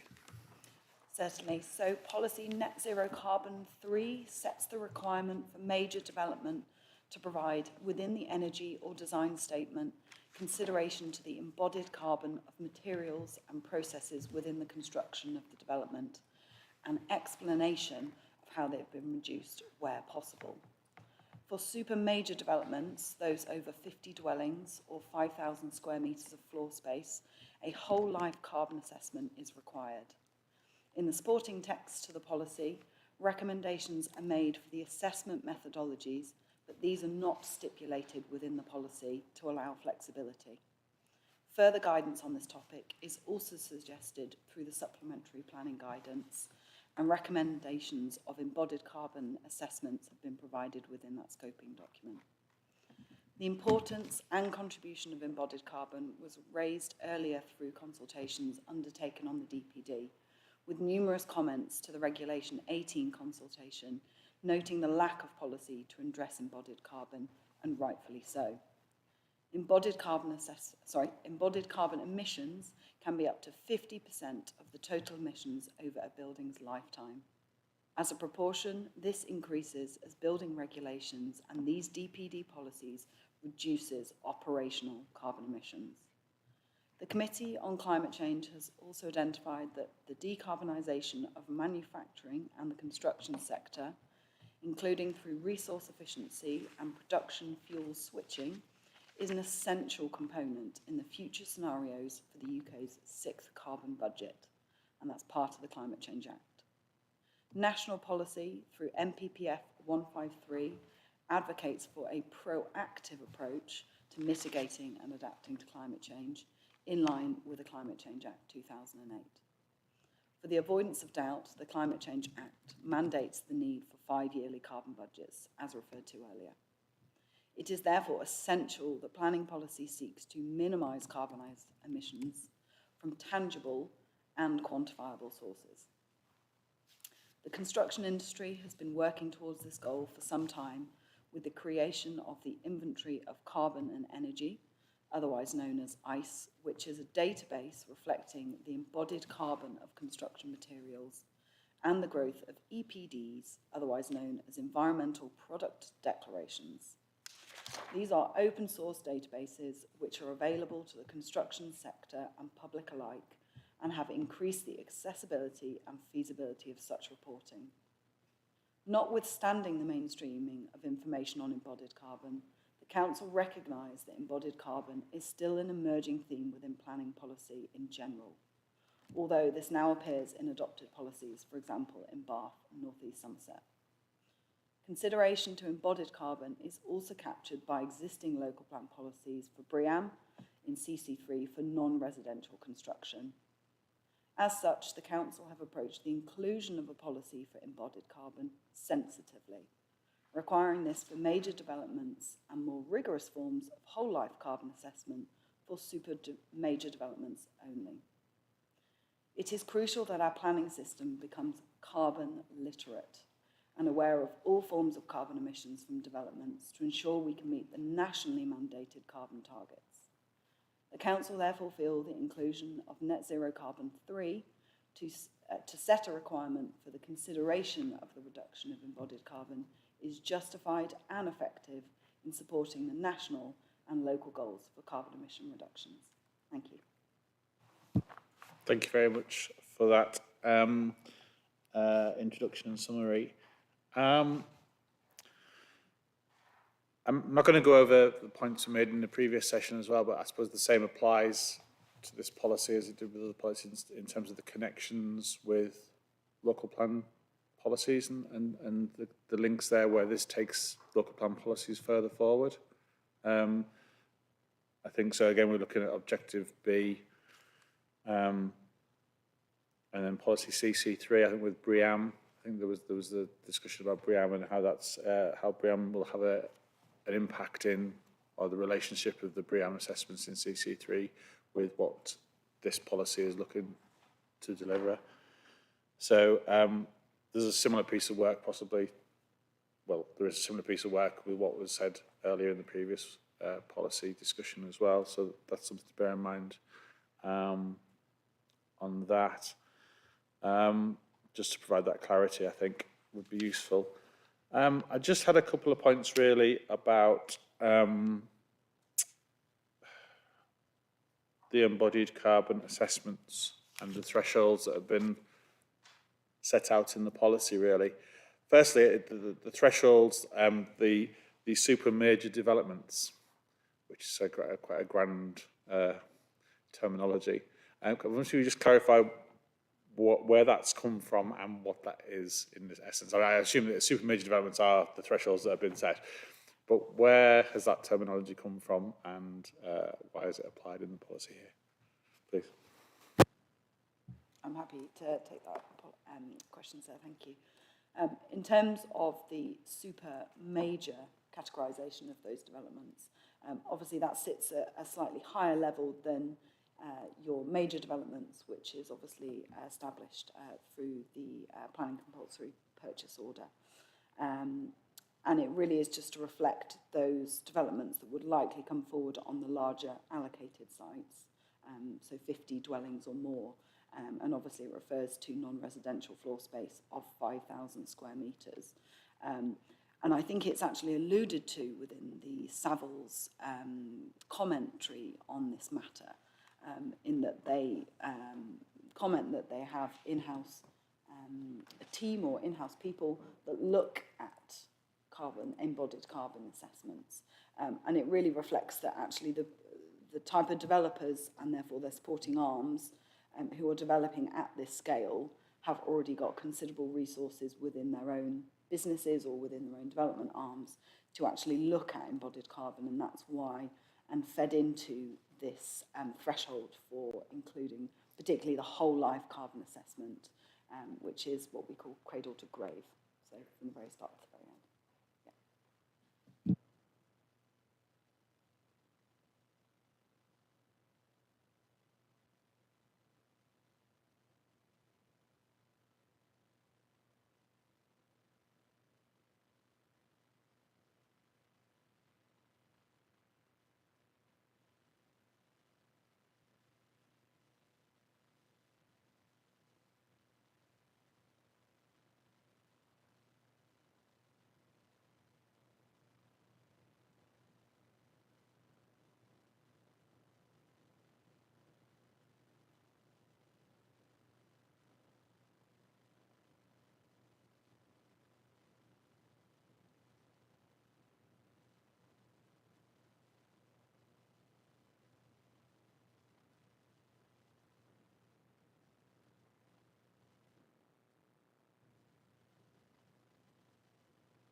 I'll jump in there if I may, Inspector.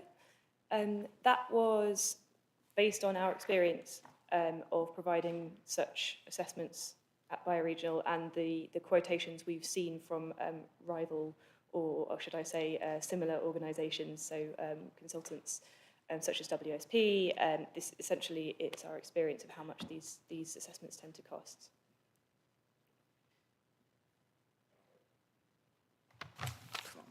And what's the history of these assessments taking place then? Is this something that's been going on for quite some time, or is this a fairly recent piece of work that's been coming through in the last 3 or 4 years? Or what's the sort of timeline of that in terms of the amount of work that's been going on with that?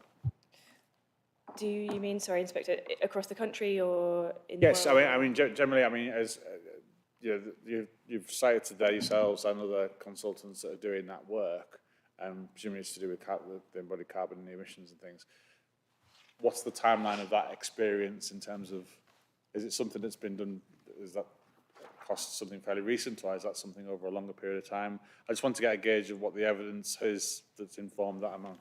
Of course, yeah. So our experience is based on working in the development sector for many years, and for example, whole life embodied carbon assessments are already a requirement in, for example, the London plan, the adopted London plan. So that's been in place. I think was that adopted in, I want to say 2021, if I've got it right. However, it's been in the pipeline for many years, and becoming more and more of a material issue as it got closer to adoption, and therefore a lot of developments have been complying with policies in that new London plan for several years before the formal adoption. And that's been our experience as well. So I would say, I mean, full disclosure, I'm not the embodied carbon assessor at Bioregional, so I don't want to make a kind of a claim about the timeline of how long these have been going on without having those figures directly to hand. However, there has been guidance in place for several years from RICS, which is the Royal Institute of Chartered Surveyors, on exactly how those assessments should be conducted. So it's something the industry has had available to them for several years, but I don't want to try to make a claim about exactly how prevalent it is. It's been around for some time. Yes. The experience that you've had is taken from that time that's been happening. Exactly, that's it.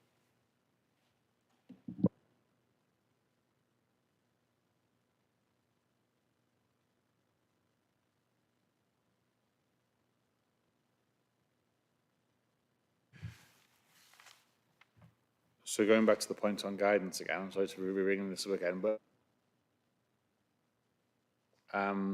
it's obviously an industry, it's well known in the industry as something that needs to happen and take place. I just wanted to sort of see if there was anything in the policy or plan that identifies when those assessments will be required. Can you point to something in the policy or the supporting text? There's a reason why an assessment will need to be required. I take the point about the thresholds, but are there any other criteria that would indicate when that needs to take place, or the requirement for those to take place, and then what would be involved? Or is that something that developers would be aware of anyway, or their consultants would be aware of anyway in terms of delivering it? Is there something that needs to be identified specifically, either in guidance or the DPD, to sort of suggest what that would entail? Thank you, Inspector. I think the point is very valid, and I think we came to the embodied carbon policy, obviously, on the back of the Regulation 18 comments. And so we were looking at drafting a policy that was fair and effective in looking at embodied carbon. Again, just referring to what Savills have said, it may be looked at slightly differently by other developers. So obviously some people may have the resources to be able to do this in-house, and that may rely on a database that they have for their own materials that they tend to use in construction, or indeed quantity surveyors that developer uses may have obviously developed a system or a database that can do that. So where the DPD refers to a particular form of embodied carbon assessment, it's really to give guidance on what that form should or could look like. And within the scoping guidance under Net Zero Carbon 3, it provides a little bit more information. So RICS is listed as the whole life carbon assessment. From my understanding of the RICS carbon assessment, it's actually broken down into different modules. So, am I lovely? That's correct. Is this the A, B, A1 to 5. yeah, then you can do different elements of that. Yes. Yeah. Okay. And so we provided that for the major development threshold, which is sort of the first threshold of that policy. We also look at the BREEAM credits as part of that scoping guidance as well, which relate to embodied carbon. And I believe there is a HQM pre-assessment as well, which we've noted as well. So again, it's really noting that there are different ways of, different methodologies and formats of producing an embodied carbon. And depending obviously on the developer, we didn't want to ask them to do a specific version, because obviously if it was asking them to do a specific version and that wasn't being done by them already, or they were using a different one, it would cause additional cost, additional onerous for the developer there. So we have said that there is a range of assessments that you could use. For super major schemes, we just reference the RICS guidance in the scoping guidance. But again, we would be happy to look if a developer came to the council to suggest that they would use a different form, then the council would look at that information on a case-by-case basis. And the onus on the council there would, we believe, be minimal, because obviously at a super major level, which is 50 dwellings and more, obviously the amount of applications that the council receive for that form of development aren't every day. So it wouldn't actually create a huge onus on the council to look at that on a case-by-case basis.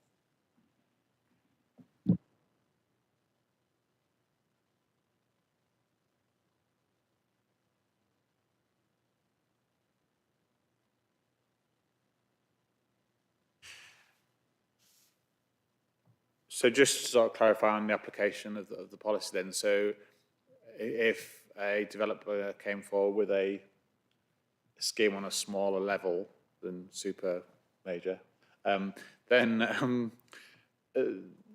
it's open to them to come with the council's discussion. There's flexibility there in terms of a proportionate and reasonable approach to take, possibly using the RICS system standards, so different sections for different parts of it, up to a certain point, and that would be a discussion between the council and the applicant as to what's most suitable. Is that right? And then what's most appropriate for that particular development. So the flexibility is there for that. Is that correct? Is that my understanding? It's correct, and I wouldn't necessarily go to describing it as what an appropriate form of assessment would be for that particular site. I think it would be looking at the developer itself, and for example, let's say that they were using RICS themselves. They'd say, we've been undertaking this carbon assessment in this format, and we have done on other sites with local authorities, and therefore we'd like to use this, and we are submitting this in support of the application, then I think that's fine. If, however, for example, there was a developer that maybe had an in-house team that were looking at it and actually formulated the information in a different way, it would therefore be looking at whether that was acceptable to the council. I think having this guidance, the supplementary guidance of just pointing the developer towards the carbon assessments that the council would deem appropriate, just gives an idea to developers of, oh yes, we can use that one, or we do use that one already, and therefore, again, just reducing that onus on developers of saying, I use that already, that will be suitable for the council. If there is alternatives, then obviously that can be discussed. Okay, so it's a nudge in the right direction to say you need to think about this. It's not, let's have a discussion about it. Let's have an agreement about what's the best way forward with that. So it's not stipulating you will do that one, but there's a range available to you, and then they can have a discussion with the council on that. So the flexibility is in there for that. And just alluding a little bit more to that flexibility, and particularly with BREEAM, obviously policy CC3 requires BREEAM very good, and there are modules within BREEAM that look at embodied carbon, and therefore the discussion could be, obviously, we've done a BREEAM assessment, that will obviously again cost the developer time and money to do. Can we use our BREEAM credits and show that we've actually met a certain amount or even the full amount of BREEAM credits for embodied carbon as an embodied carbon assessment? Okay, so they may have already done the work already, and they can use that as a reasonable way forward, an acceptable way forward with the council. Okay. Understood.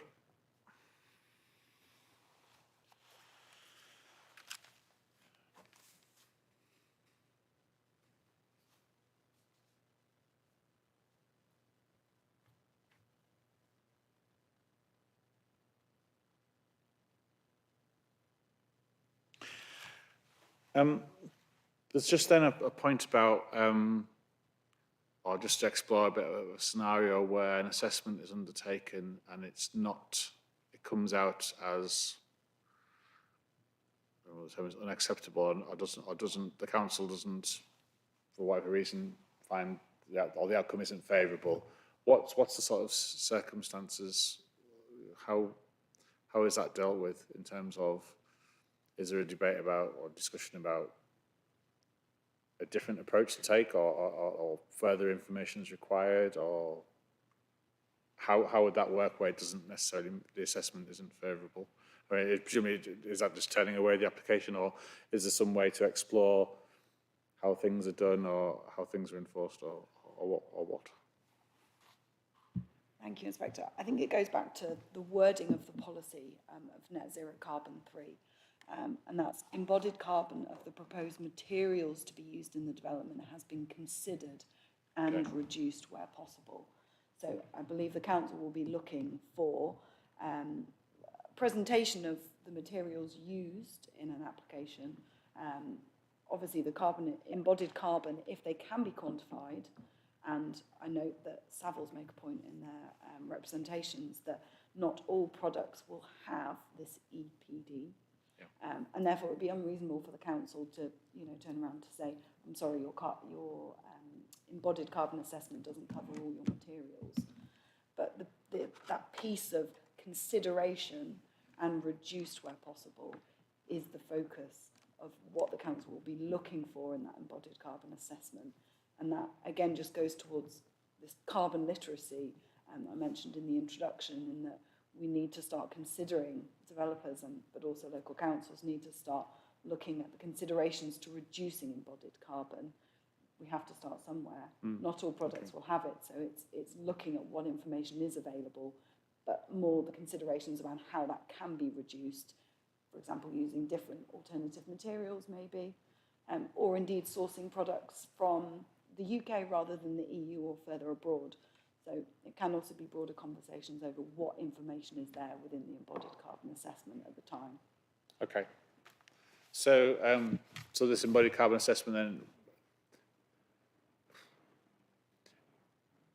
it's a means to sort of find where materials perhaps aren't as acceptable as others. It opens the door to look at other options as part of the application process, or you might want to look at these things now to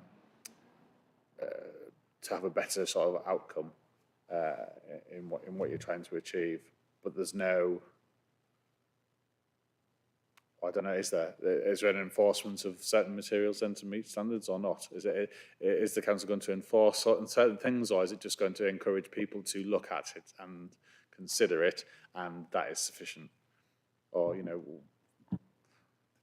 there's like a carrot, and is there a stick, I suppose, is what I'm saying. Yes, if I can just come in on this point. Ms Powell's correctly highlighted the point about the need for this to be considered and reduced where possible. Yeah. I think using the terminology you used, Inspector, would the council kind of turn away applications? Yeah.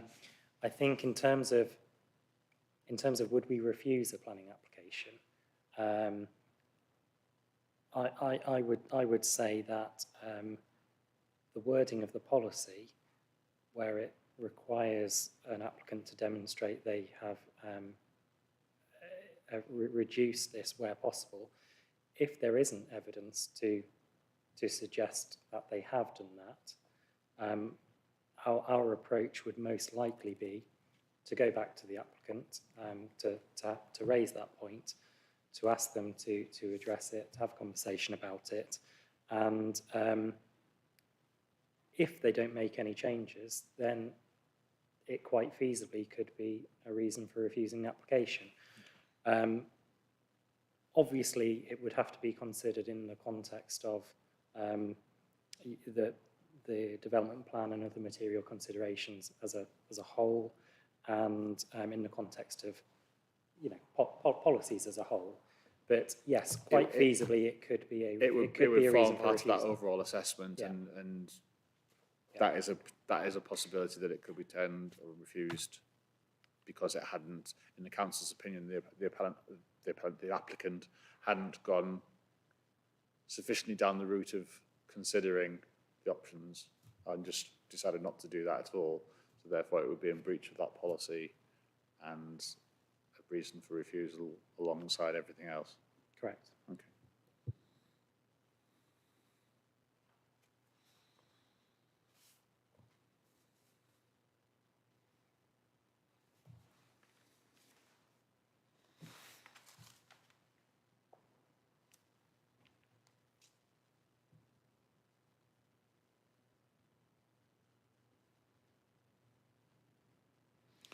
Okay, I don't have anything further on that. That was just those points, so thank you very much for helping with that. Does anyone else have anything they wish to add to that particular policy point or not? Now is the chance. Yes, Ms. Goodyear. Or at least, oh, sorry, thank you, Amy. At least I hope I'll be brief. It's just with regards to the question about the level of information available for embodied carbon assessments. And I just wanted to briefly dive into one of the representations that was made in response to the matters issues in question. I think the Savills representation made some interesting comments on embodied carbon.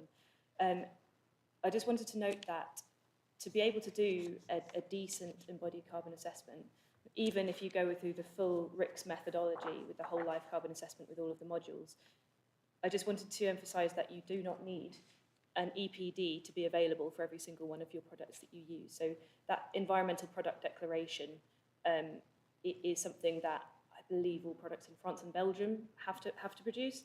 In the UK, it's not mandatory, but the more environmentally credible manufacturers are starting to produce EPDs.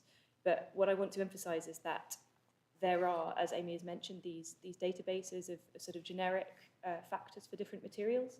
So if you wanted to use, let's say, a certain brick, and the brick that you want to use does not have an EPD attached to it to say exactly what its embodied carbon is, the typical standard practice, and this is what the RICS methodology would ask for, is to go and get the generic brick EPD from the Brick Development Association.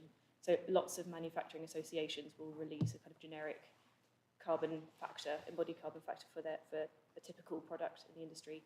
And it's completely acceptable within the RICS methodology to use that generic information until such time as you have the specific information available. Exactly, Okay. That's right, yeah. Okay.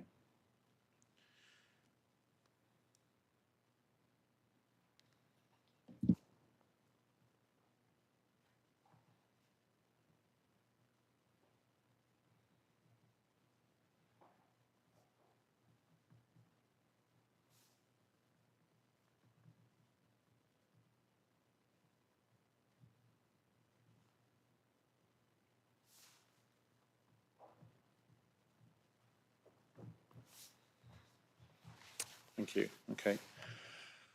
If there's nothing else, then I'll draw this session to a close. Thank you very much.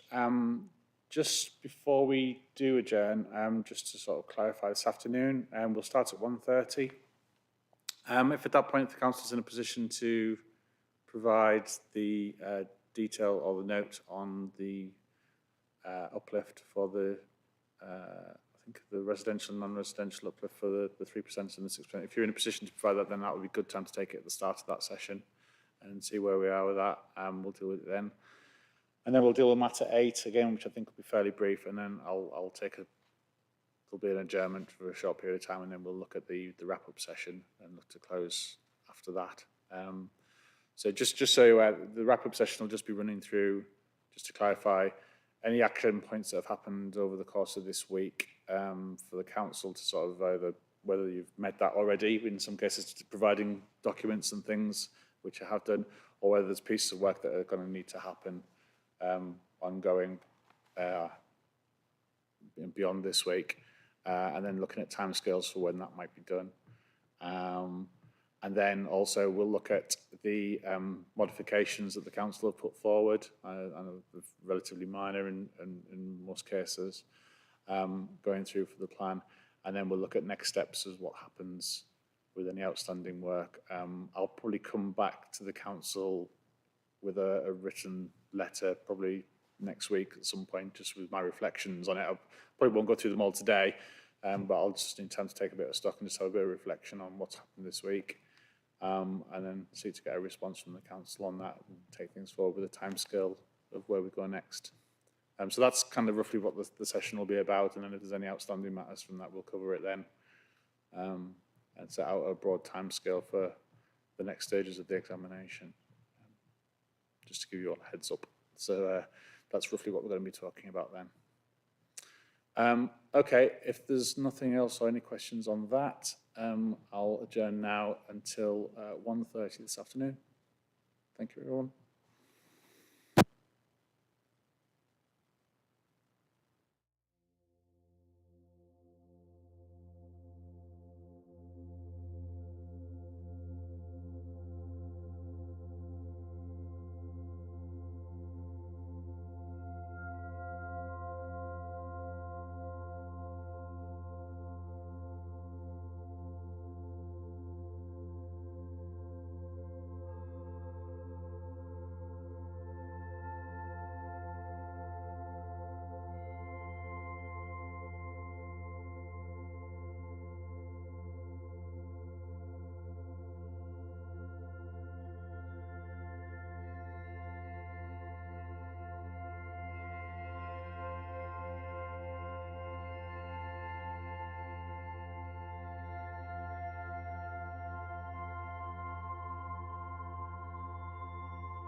Okay, thank you, everyone. It's just gone 1:30 now, so I think we should make a start if we can, please.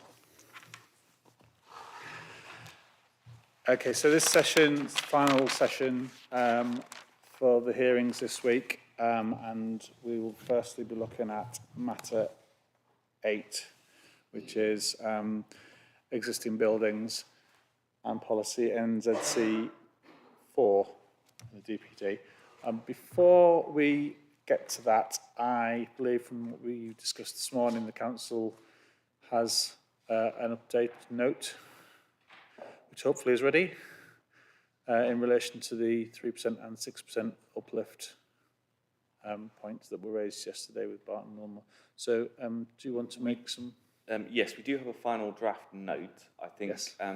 if it's okay, Inspector, I think we'd just like to ensure that we give it one more read through before we sort of talk you through it. And it may be useful, I think it probably would be useful, perhaps even if you had a copy of it in front of you when we do that, Okay. to refer to some tables. So I think in that regard, I would ask that if we could delay that till the next session, and we do that at the start of the next session. But in effect, the note is there.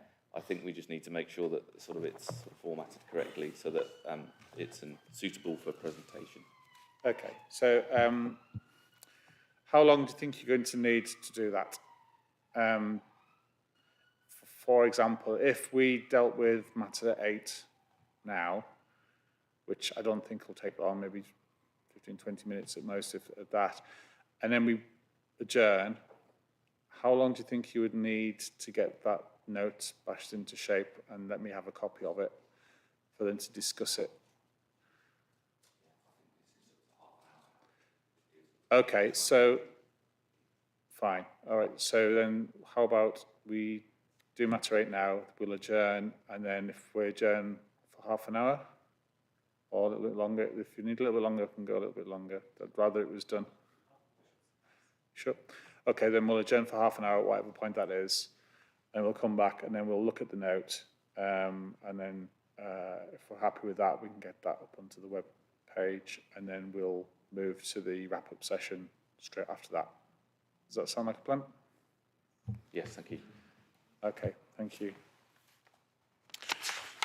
So then, in that case, can we focus just initially on the matter 8, existing buildings policy, please. And again, if I can just ask the council just briefly to give a bit of an overview.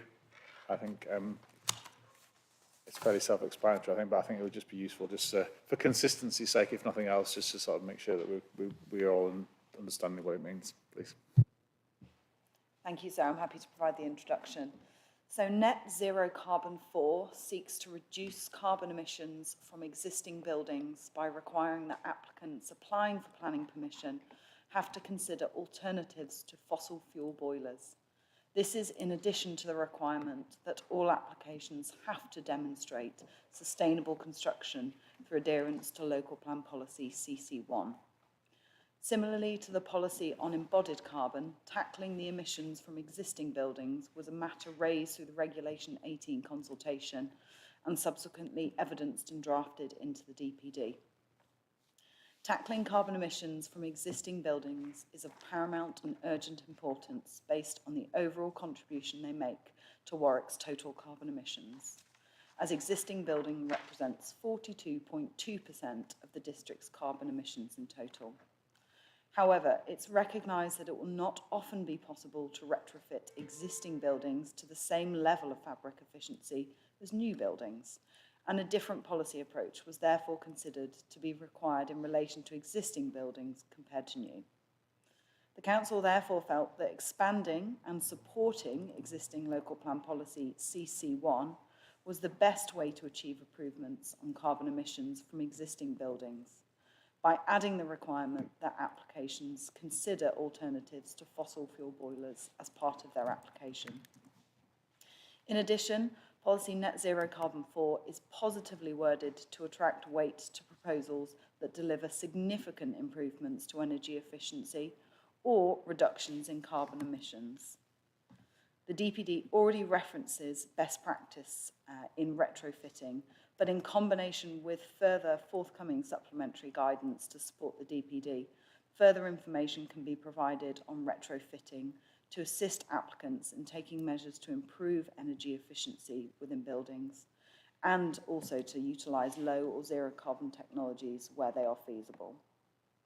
The Council feel the inclusion of Net Zero Carbon 4 supports the overall aims and objectives of the adopted Warwick Local Plan and national and local goals to reduce carbon emissions. Thank you.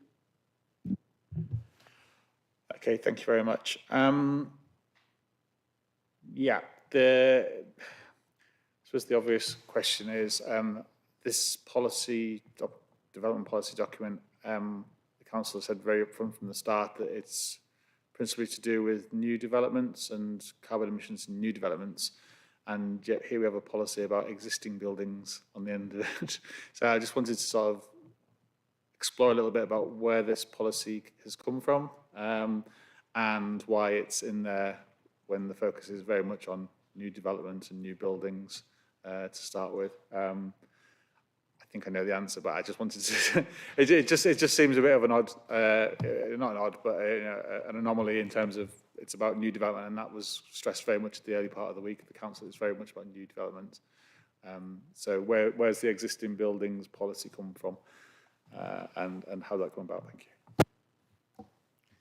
Thank you, sir. Yes, I mean the existing buildings policy and addressing existing buildings was very much something that came out through the Regulation 18 consultation, through sort of various comments. I note one of those was Historic England as well. Yes, I guess the focus of the DPD is about sort of new buildings, and I think early versions of the DPD in fact applied the full suite of policy to all buildings, including, let's say, sort of extensions to existing buildings, whereas through sort of reviewing the comments, it was felt appropriate to have a separate policy dealing with existing buildings, and that reflects the I guess the complexity and that it's more difficult to retrofit existing buildings to the same standard as we're proposing for new buildings. I guess in the context of the DPD overall, and I guess just the planning policies, obviously that policy would only apply to new development that needs planning permission that obviously that comes forward. So where we're talking about existing buildings, obviously there has to be some new development involved with those existing buildings for it to apply anyway. Yes, thank you. I was starting to lose a bit there when you said it only applies to new buildings, and then you caveated it very, very thankfully that it wasn't. It was existing buildings that had to be there in the first place. But okay, fine. Mr. Conn? Yes. Yes, thanks, Inspector. Yeah, I just wanted, well, firstly, to say I would agree with everything my colleague, Mr. Slater, said there. In addition, I'd like to draw your attention to our proposed minor change, PMC4, which is a change to the aims of the DPD to ensure that we do insert the word existing. So that would then read, this DPD aims to focus on minimising carbon emissions from existing and new buildings within the district.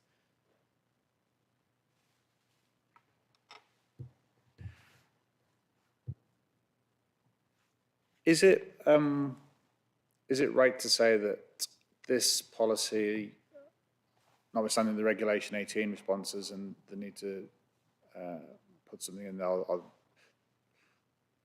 the idea that something should be in there given the proportion of carbon emissions that have been produced comes from existing buildings, 42.2%. Is this another instance of where existing local plan policies don't go far enough in terms of existing buildings and carbon emissions in existing buildings? So is this another Is that another justification for why this policy has come forward in the DPD as well? Is that a fair assumption? Yeah, yes, I would say so, yes. And I think in that regard, sir, I think it's the second paragraph of the policy, which in particular I think takes it beyond existing local plan policies, where it says all development should consider alternatives to conventional fossil fuel boilers.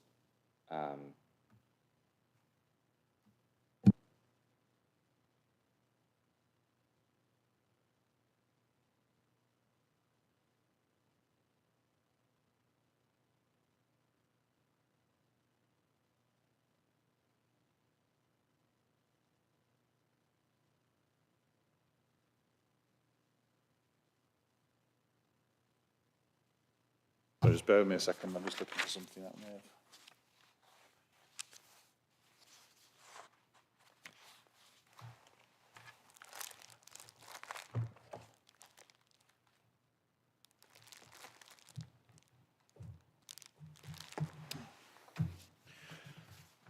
Okay, I can't find the policy at the moment, but my note is that there's a reference to the, I think it's in paragraph 10.2, the average heating energy demand of 40 kilowatt. I'm reading this as kilowatt hours per metre squared per year. That's how, yeah. As a recommended target for existing buildings. Where is that?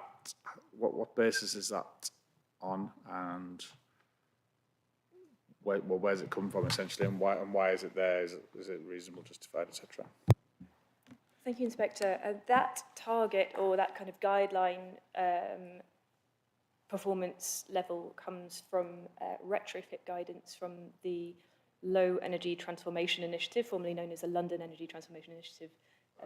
That's LETI, isn't it? LETI, yeah, exactly, that's right, yeah. Okay, so... It's a guideline, exactly. We didn't feel that it would be, possible to, at this stage, set that as a requirement because, as has been mentioned by colleagues of mine just now, the massive variety of existing buildings means that the feasibility of delivering that varies hugely across the stock. So the idea was to include it as a guideline so that developers making proposals can be inspired by that and be able to use that as a yardstick for how well their development is addressing that problem if they are redeveloping an existing building. Thank you. Okay, thank you. So therefore, the word recommended target is just that. It's not an absolute paramount. It's an indication of what they should be aiming for. Yep. Exactly, yeah, thank you.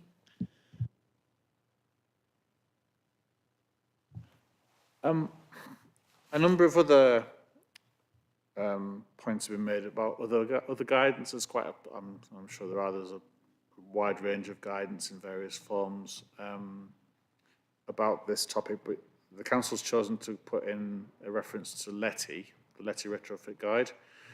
There have been other suggestions of other guidance that perhaps should be in the DPD as well, or suggested to be in there.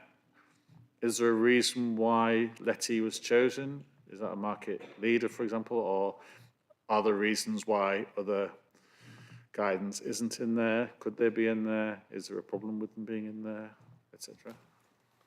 It's a good question.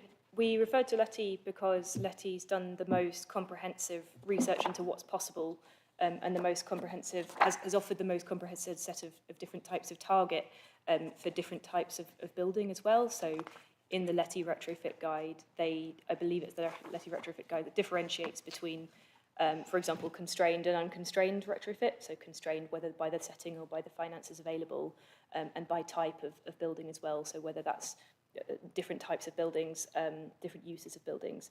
So LETI is just considered to just be the kind of the leading source of information for these kind of things.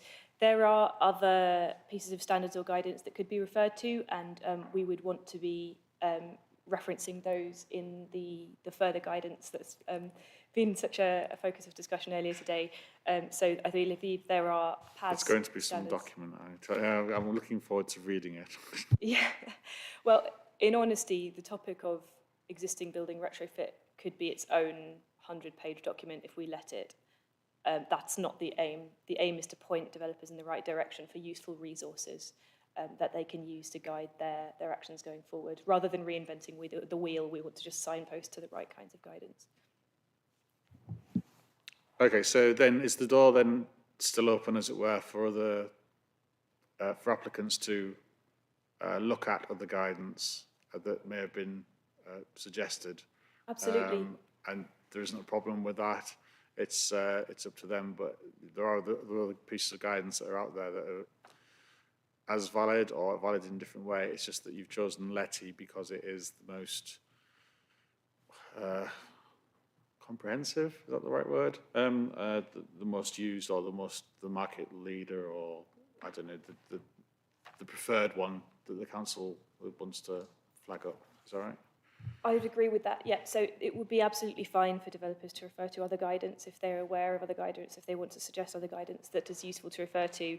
We reference Letty because we feel it is the most useful one in terms of setting a range of targets and setting a range of useful expectations and how those things can be done.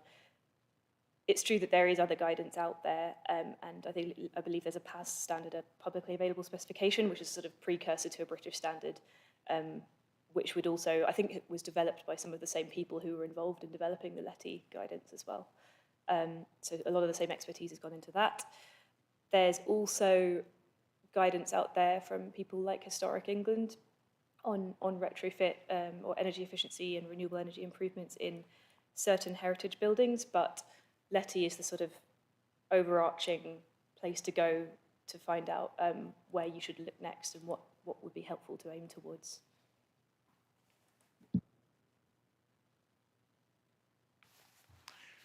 Okay, thank you. I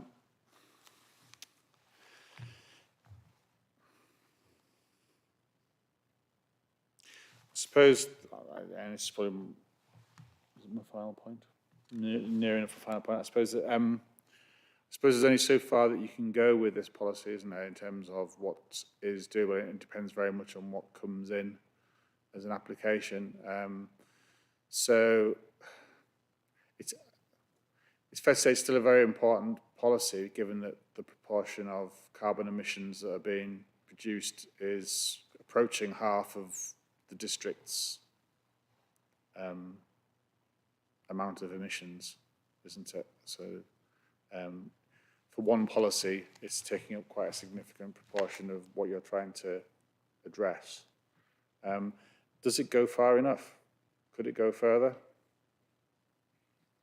Is it possible to go further or not?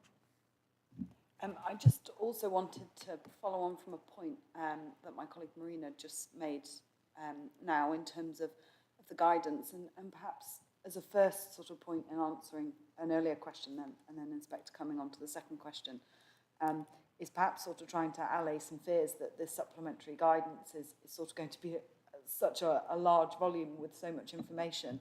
I think Net Zero Carbon 4, in terms of actually what the policy requires, could be very easily dealt with by somebody with a reasonable amount of knowledge. For example, looking at energy improvements that they want to make on their own building, whether that's a homeowner or, for example, whether that's somebody with a business premises, and those are heating sources, lighting sources, also looking at fabric efficiency, so maybe increasing insulation across that building. So where the guidance is really useful and will be a really useful tool in perhaps providing guidance to those that aren't that immediately aware of the different measures that can be made. There is also, I would say, sort of a tacit knowledge within developers, but also homeowners and business owners of how they could themselves improve their buildings and reduce their carbon emissions. So it was just a point to say that I don't think we need to rely on pointing towards guidance. I think it is useful, And there will be some detailed pieces of guidance that actually will inform people more greatly than they are already. But I still think there's a great amount of tacit knowledge out there already for somebody to apply this policy correctly. Just in terms of your second question, regarding whether the policy could go further, I think, again, what the policy is requiring is the consideration to the use of non-fossil fuels. And really, that's in the second paragraph of Net Zero Carbon 4. Sorry, I'll start again. The first sentence of Net Zero Carbon 4 is already referring to Local Plan Policy CC1, which is a requirement to demonstrate that the development at hand has considered sustainable construction design in accordance with CC1. And therefore, Net Zero Carbon 4 is asking for the applicant to then consider an alternative to a conventional fossil fuel boiler.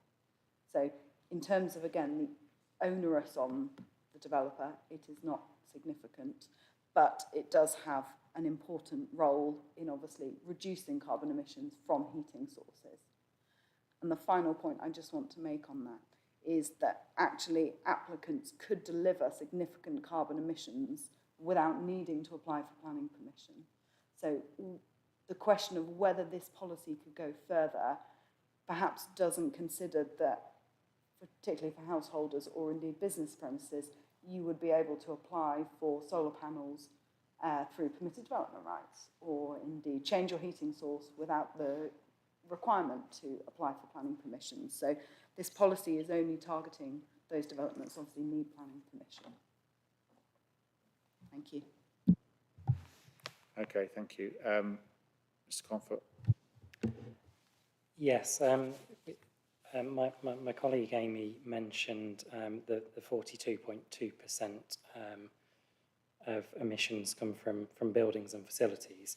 I think the point I wanted to make as well is that it's not just NZC4, the existing buildings policy, which will help address that 42.2% figure. It's the remainder of the policies as well, because ultimately it's about buildings, and so new dwellings, new non-residential development, they will be new buildings. So if that same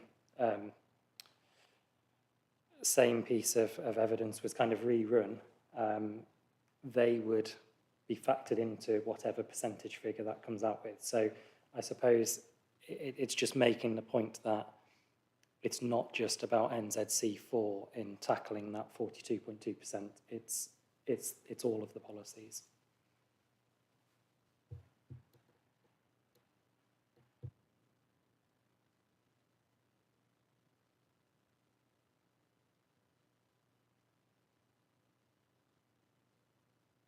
Thank you.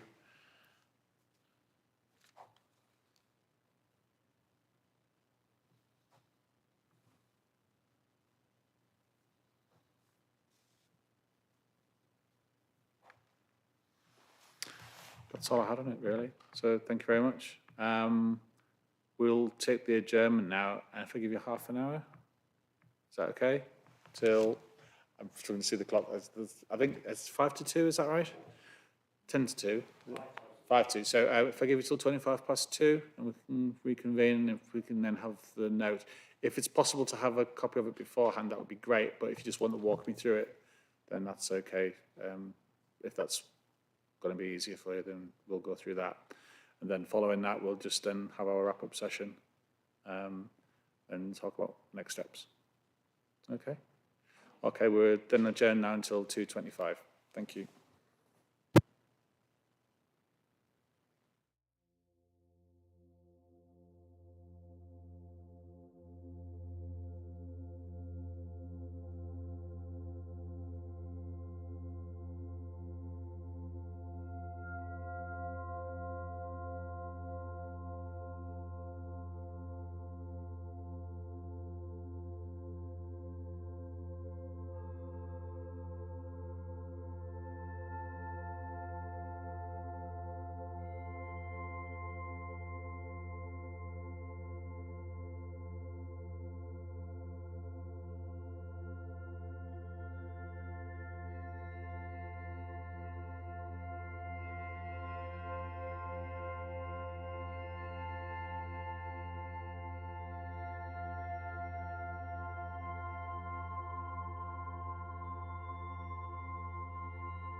appeal them.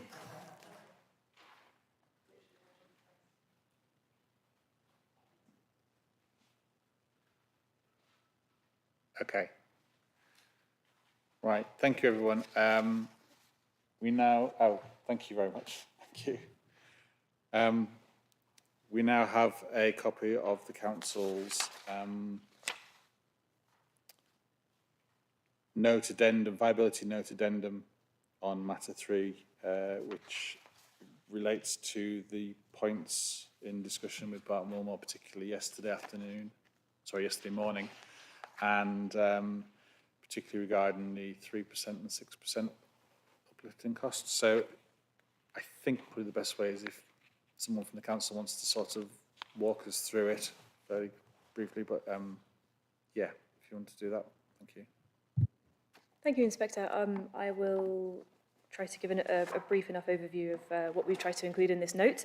So, as requested, we have given a bit more clarity and sort of collated all in one place the information, firstly, about how we derive the 3% uplift for residential dwellings, and separately in the note we've given quite a bit more clarity as regards to where the 6% uplift for non-residential buildings came from, which was referenced in the viability study, but I believe there was an incorrect link to the document that had been referenced in that viability study at the time.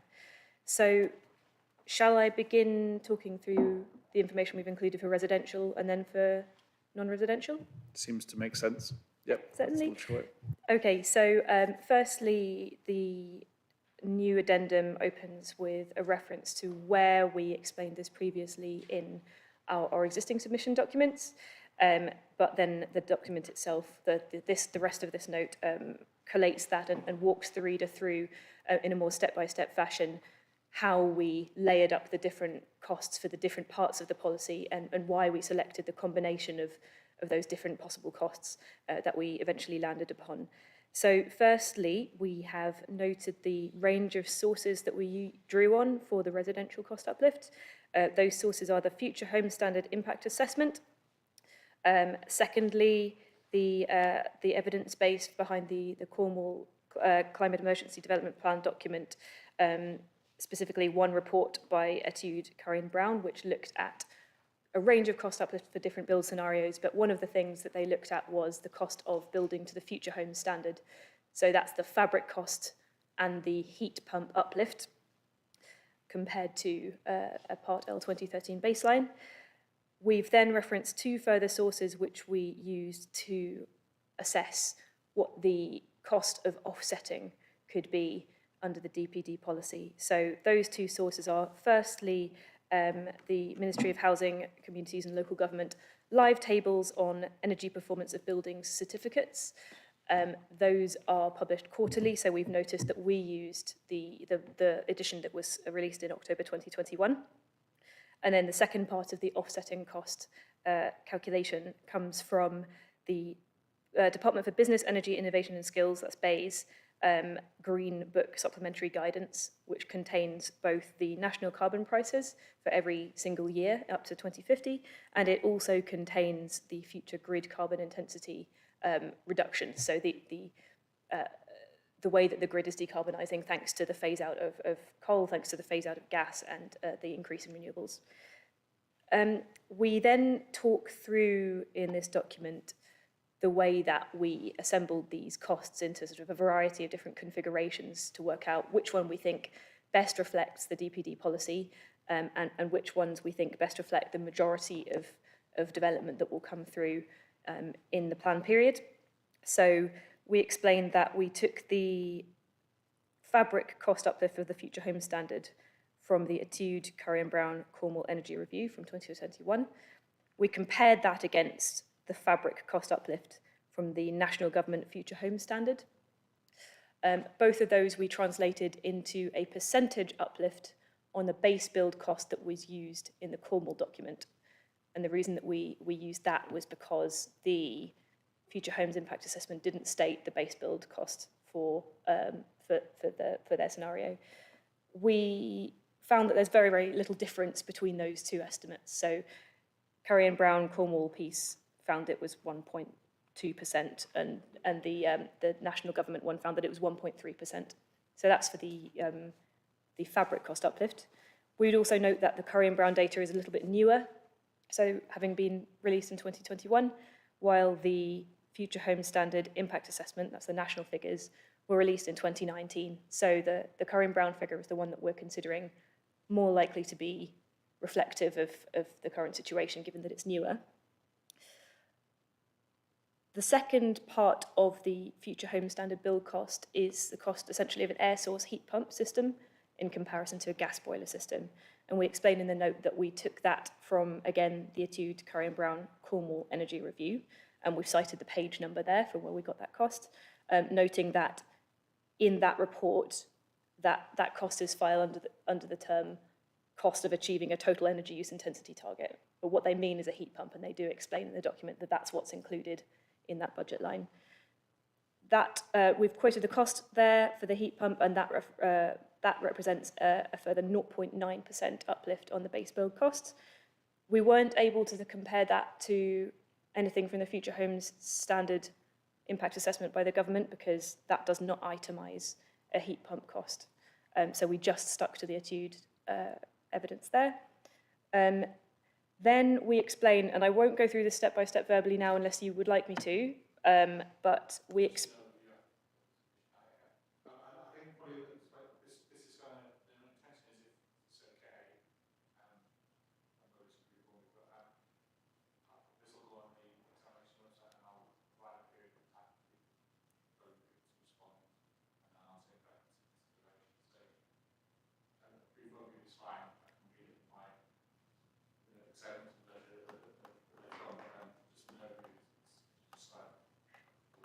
Certainly. Okay, so the document then walks through the two different options that we explored for offsetting costs.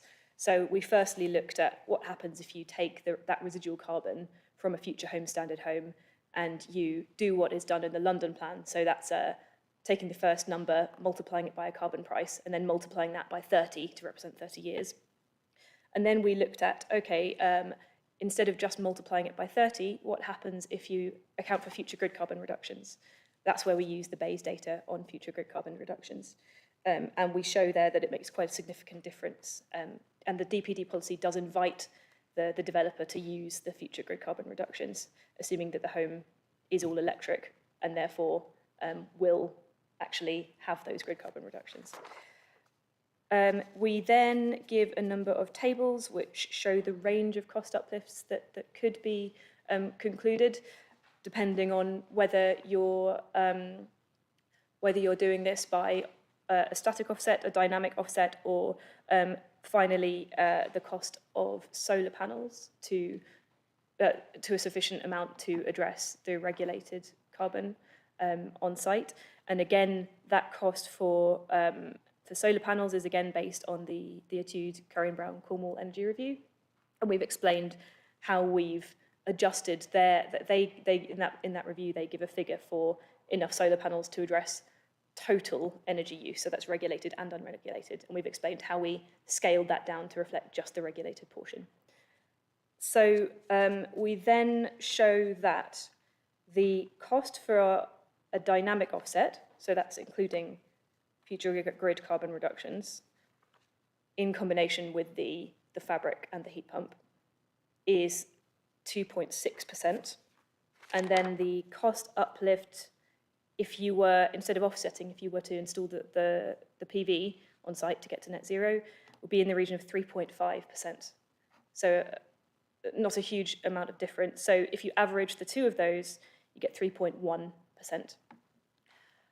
We then note that in reality it's likely that most sites will do a combination of PV and offsetting, so a bit of PV and a bit of offsetting, to reach the net zero target, and that the offsetting will play more of a role on sites where there are constraints to PV, so perhaps sites that don't have enough roof space in relation to their floor space, or are overshadowed, or there are heritage constraints and so on. So we conclude that a 3% cost uplift is reasonable,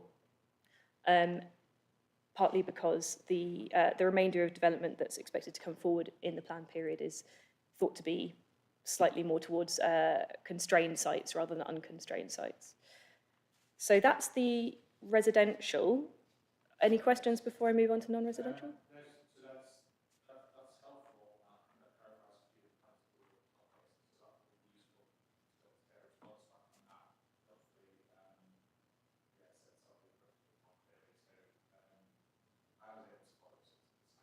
I'm pleased to hear it.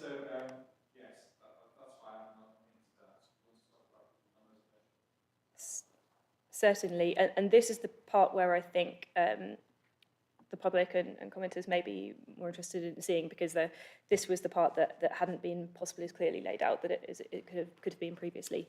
So the 6% uplift, the addendum note that we just produced explains where that comes from. So the source data is another Curry and Brown report, this time one that was commissioned by several local authorities in the southwest, so a collection of local authorities, and it was published in 2018. This report breaks down a number of percentage uplifts for a number of energy improvements and carbon improvements on site for non-residential buildings, which we feel relatively closely mirror the DPD's requirements in terms of the energy hierarchy that's laid out within the DPD. And they're not exactly the same, but they're very similar. So the costs that were modelled there in that source report that we're referencing include a total carbon reduction of 35% compared to building regulations baseline of 2013. That's exactly what the DPD policy requires as well. Within that, they require a minimum contribution to carbon reductions of 15%. 15% of the carbon reductions should come from energy efficiency measures. And that's shown in table 9.1 in our note that we've just produced. That's close to, although not identical, to the DPD requirements, but given the difference that it would make, it would be a very, very small difference. That 2018 Curry and Brown report that I'm quoting now then looks at the cost of offsetting the remainder, and it's, again, very similar approach to how the Warwick DPD proposes to move forward. This gives a range of percentages. So firstly, for energy efficiency, it notes 2%. Then a further to meet the total carbon reduction on site, the minimum carbon reduction on site of 35%, that's another 1% cost uplift. For the offsetting, the Curry and Brown report identifies a range of 2 to 4% cost uplift. And then the Curry and Brown report also includes a 1 to 2% cost uplift for a BREEAM Excellent rating. So our note then proceeds to explain that we didn't include the 1 to 2% cost uplift for BREEAM Excellent. The reason that we didn't include that is because the DPD does not require BREEAM Excellent. The DPD does sit alongside the local plan policy, I believe it's CC3, which requires BREEAM Very Good. However, that would have already been tested, viability tested, when the local plan was adopted. Additionally, the Curry and Brown report, paragraph 9.4, the 2018 report that we're citing now, notes that the majority of cost uplifts for BREEAM come from the energy and carbon improvements that are required for higher BREEAM ratings. So BREEAM gives a range of ratings from, I think, sort of pass to good, very good, excellent and outstanding. Excellent and outstanding are the ratings that have minimum requirements for energy and carbon, whereas a very good BREEAM rating does not require any improvements to energy and carbon. Therefore, because the local plan requirement for very good wouldn't involve any energy and carbon improvements, that means that most of the cost uplifts wouldn't apply. Most of that 1 to 2% that Curry and Brown have noted wouldn't apply, and therefore we haven't included that within the cost uplift for this DPD. Therefore, we have essentially, in our final table in our notes, we've explained that for non-residential development, for the DPD, we have taken the cost uplift from the Curry and Brown report of 2% for energy efficiency. That's a direct like for what Curry and Brown says.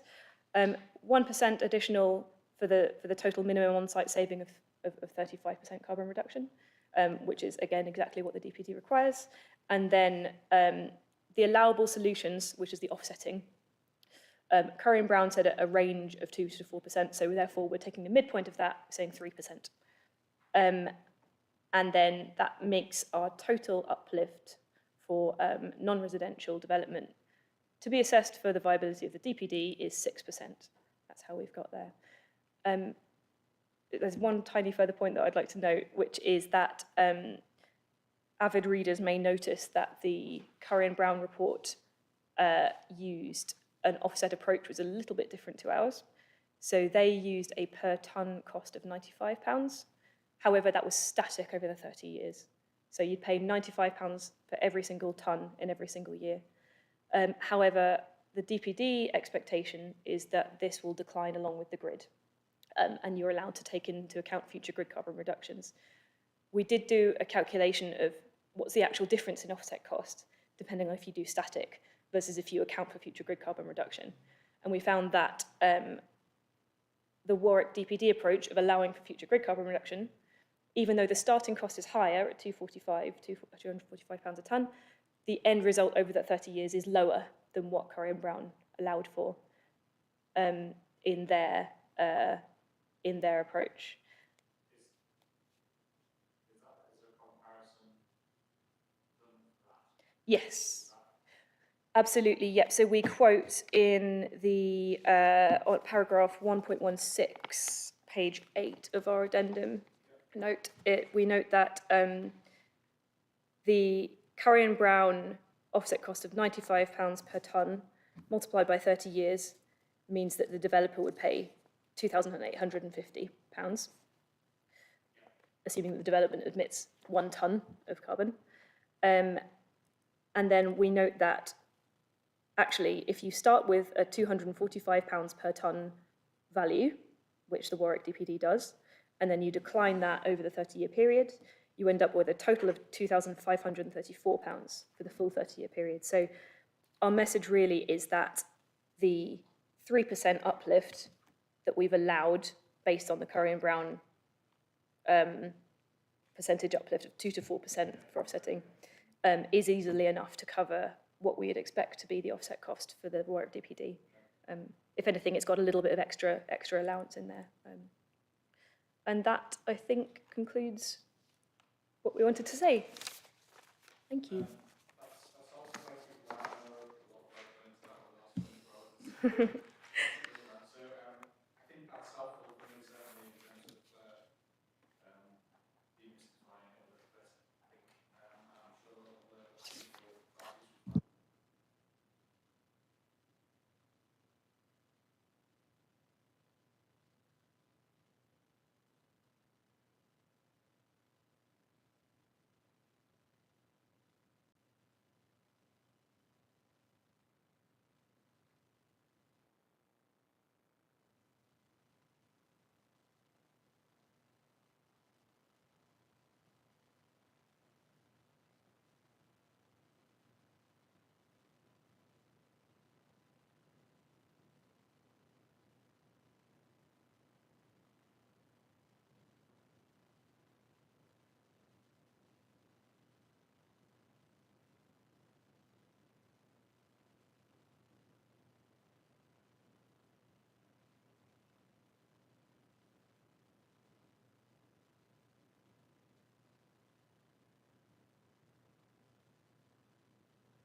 No, I've not got anything down to that.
Does that seem okay? Is that clear enough or not? Or do you need some more clarity on that? I mean, in terms of, I guess, a reference to that BS, I can't remember the exact reference of it. 40101. 140, yeah. Yeah. Obviously, the council has provided an initial scope of guidance, and you know the council could consider reference to that through the further production of that guidance, and I think that is likely to how the council sees that going forward. Is that fair to say? And in that case, that may be the council's response to it. So that's fine. It's just I'm flagging up points that have been raised. So that may go into sort of a schedule. What I'm going to ask you to do is to have this list of action. I've got maybe no more than 8 or so action points. So I think I'm going to ask you to sort of make a note of this, produce the schedule of action points and just see where we are. It just helps to see the progress that's being made on that. Just as a matter of, I guess, procedure then. Yeah. Obviously, we've prepared a schedule of modifications which are proposed.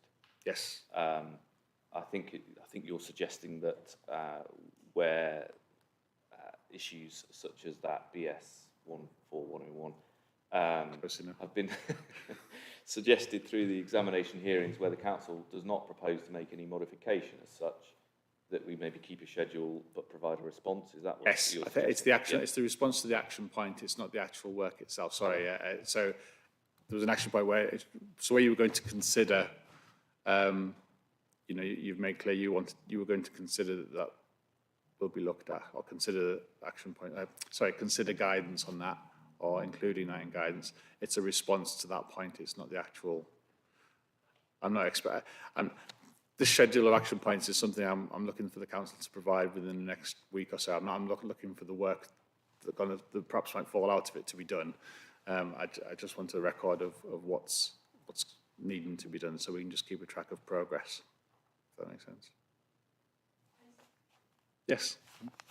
I just had a quick question. So with regards to the potential insertion of a reference to that British standard into the further guidance, would you be wanting or expecting to see a revised scoping document? So we provided that kind of initial draft scope of the further guidance. Would you want that to be specified in an updated copy of that, or just a part of the response to say we will add this to the scope? Or I think if that's the way you're going, if you're wanting to include it, then there would need to be an update of that scoping document. But that would be something that's further down the track. It wouldn't necessarily be in response to the schedule. I'm just wanting you to focus on the schedule of your tasks to do. Really, it's like a task checklist, so that you know what you're doing rather than it being all completed. As such, I mean, some of these things will be completed, like providing documents and things going on in consultation. Other things will be done maybe in a month or two's time or whatever. So it's just setting out that list of tasks for the council to do, I think, is where we're going. That's really helpful. Thank you, Inspector. Okay.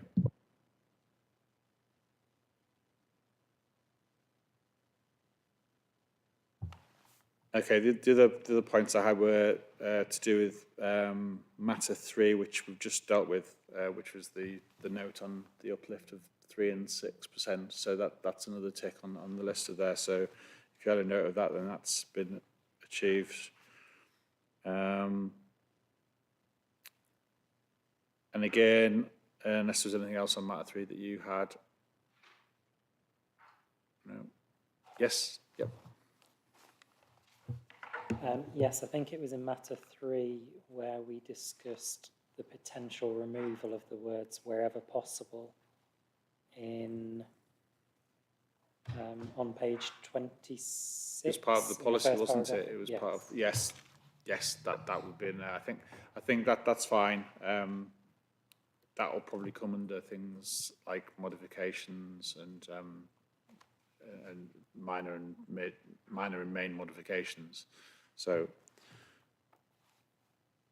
yeah, that's fine.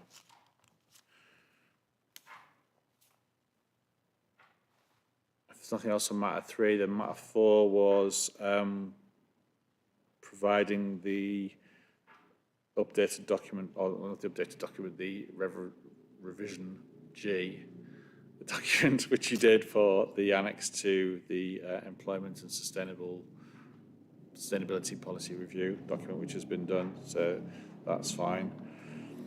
I had nothing under matter 5, but matter 6, which probably covers other policies as well, was the point, I think it was this morning, but making clearer links between existing local plan policies, between the DPD policies. So I know we were talking about it in relation to, I'll call it policy C at that point in time. It probably applies to the other policies as well where that link hasn't been made or clarified. So that's a wider point, I think, just for the DPD in terms of a consistent approach about where adopted policy takes you to a certain point, but the DPD policies are then designed to support and enhance those relevant policies. Yep. Okay.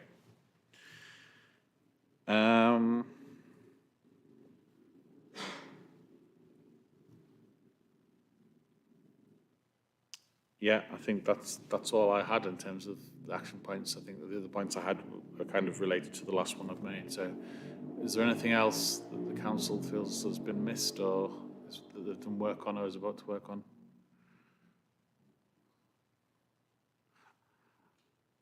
I mean, what I'll do is probably, if it's well helpful as well, is I'll make a note of that list I've gone through with that and perhaps pass it on through Mr. Kemp, the Programme Officer, so that you've got a note of what I have.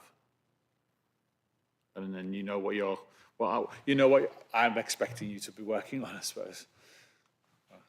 Is that okay? Yes, Mr. Comfort. Yeah. Yes. Thanks, Inspector. Yeah, I think that there were probably at least 3 other things that I've picked up over the course of the sessions, which we would want to look at in terms of, I suppose, minor modifications. So yeah, we don't need to talk about them now, but for example, we had a discussion about the relationship with SIL, so that's yes, something which we might look to add. Yeah, there'll be things that are probably picked up as we look at the schedule of modifications going forward in the long term. So it's things like that which will be picked up in a schedule. 'Cause I'm going to ask you to produce a schedule for those modifications as well, much like you have done for the document you've produced. It's probably going to be expanded, I think, because as we've discovered this week, there are a number of things that, for whatever reason, things move on and dates and times move, that it's no longer appropriate or it doesn't make any sense anymore, or the tenses. I think I've picked up a few just reading through. The tense needs to change because it says it. I think there's a point where building regulations will come into force in June 2022. Well, here we are in 2023. So it's just minor things like that, I think, which you'll pick up, I'm sure, as you go through. But those will need to be picked up in the schedule of modifications. I suppose to help you out with that, I'll I'll formalise this list that I have as well, so that and I'll send it through perhaps in the next 24 hours to you, so you can see that that's covered and you know what you're going to be expected to be looking at, I think.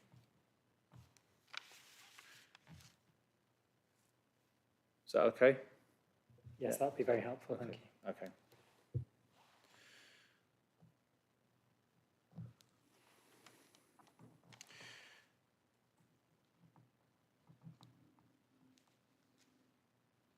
Okay, so the next thing I want to talk about is my letter that I'll send out, the content of that. As I said, it'll just be reflecting on what has come out of the hearings that I think the council needs to pay a bit more focus on in terms of a little bit of additional information or work that may be required in terms of the soundness points of the plan. Nothing major particularly, but just for clarity and just to ensure that the policies seem effective. And there may be some additional work that falls out of that that the council will need to do. I don't have any major concerns that it's unsurmountable or anything like that. I think it's just going to be helpful to aid us moving forward with the examination and just providing some clarity on it. So largely it'll be things to do with any potential main modifications which I'll identify, and if you may have some as well, and just to get a dialogue going on that and whether the council feels that that's reasonable or not. And we'll finalise it with a view to finalising any modification schedule that we'll have for proposed changes. As I said, the letter, I'll aim to get out by the end of the month. And any work that may come out of that, I would anticipate the council will be able to undertake. Stop me if I'm wrong, but the council may be able to undertake over the next month or two to deal with that, with a view to potentially looking at main modification consultation after the PERDA period. I mean, is the PERDA period going to be an issue here for the council? Are elections taking place? I was led to believe that that was going to be the case. I don't believe it will be a major concern, as long as it's not in the political environment. No, I think in terms of in terms of things like consultations, and that's a window where that wouldn't take place if it's to do with the plan potentially, because Yeah. is that right? Yeah, if I can come in there, Yeah. Inspector. So firstly, just to clarify, the council does have elections in May, Okay. and every seat is being contested. So yes, PERDA does apply. I suppose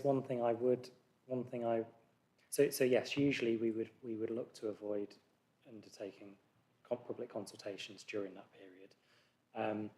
I would add though that this DPD, I think at pretty much every stage that we've taken reports to Cabinet and Council has received unanimous cross-party support. So I could make the argument that it's not a party political issue, and so that need not necessarily hold things up, but I would probably want to take advice on that. Yes. Okay. Sure. It is my general experience that perhaps plans aren't always in the happy position of being unanimously supported, I suppose, in every case. So generally, PERDA would raise a flag really in terms of anything progressing in a public consultation forum during that period. So that's kind of my default position, if you like. But if that's not the case here, then I'm happy to take the advice on that, and perhaps things could move forward more swiftly. But I've accounted for that period in my thinking of moving forward. But I'm in the council's hands on that one in terms of guidance. Well, perhaps, Inspector, if we could come back to you in the coming days on our position on that matter. Okay. I suppose I would pick up the fact that we are giving others a chance to respond to the additional note we've provided today. That will pretty much take us to the end of March Yes, anyway. yes. And then we're into Then the Easter we'll await holidays. your letter. There'll be a dialogue between us. So in reality, it may take us, ultimately, it may take us to after the elections. I think a reasonable timetable with a reasonable wind is probably going to look around about that period. In my mind, I was thinking it's probably going to be May in any case. So the way the PERDA window falls is probably quite fortuitous in terms of the progress that we would make in any event.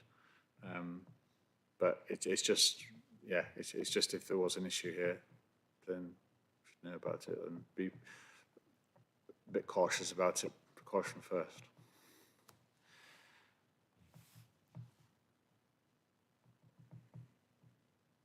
So, just in terms of, the council would respond to anything that's in my letter in terms of potential modifications. Just as it's really asking, my view, it's asking the council's response to that in a bit of a dialogue and working together really as to whether or not that should be in there, and then between us finalising any modifications schedules that may form part of a consultation on that going forward. In addition to that potential consultation, I am keen for some form of information or more information about the potential guidance that's going to come out being part of a consultation event. Just in terms of there's a lot more detail that will come out, irrespective of the discussions that we've had about large tomes of information and things. I think because of the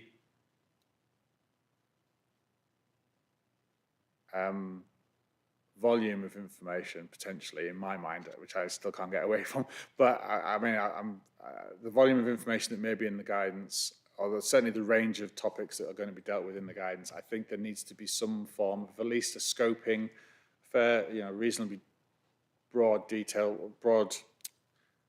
element of scoping of what's going to be in the guidance, along the lines of what you've done for the energy statement, I think, but just as what it's going to cover.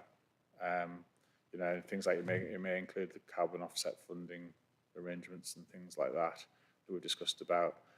There'll be a range of points there, but I think there needs to be I'd like there to be some document that covers what's intended to be in that guidance to go out so that people can come back with a view on that.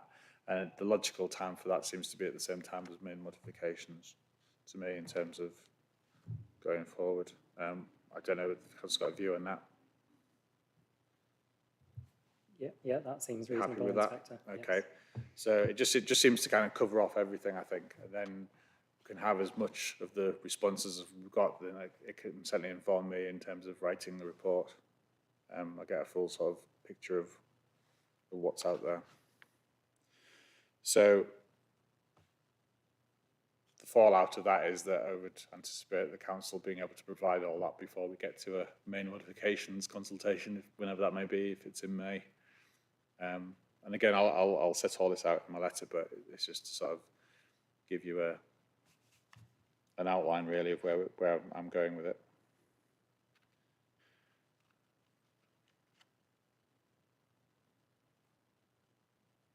So then, if that's okay, then the consultation, if it does happen and we agree that there's a modification schedule and that's agreed, then the consultation would include the main modifications, this additional information on the further guidance note, and then that would last for 6 weeks.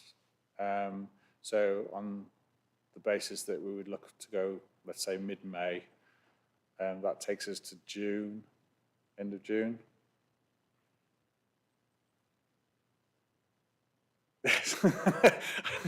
Yeah, effectively. It takes us to the end of June, and then there's a period where I would like to obviously review the responses that we get to that to inform the report that I'll be writing. So then that would take us through the summer with everything, and then hopefully look to provide a report. And don't hold me to this, but somewhere I'll say late summer. But somewhere towards the back end of the summer where I'd look the report. If all things come back that are reasonable, and I see no reason why not, that would be the case. So my initial thinking would be somewhere back end of the summer, perhaps September time for the report. So that's where things are going with that. Does anyone have any comments to make? Mr. Comfort, you have your card up. Yes, thank you, Inspector.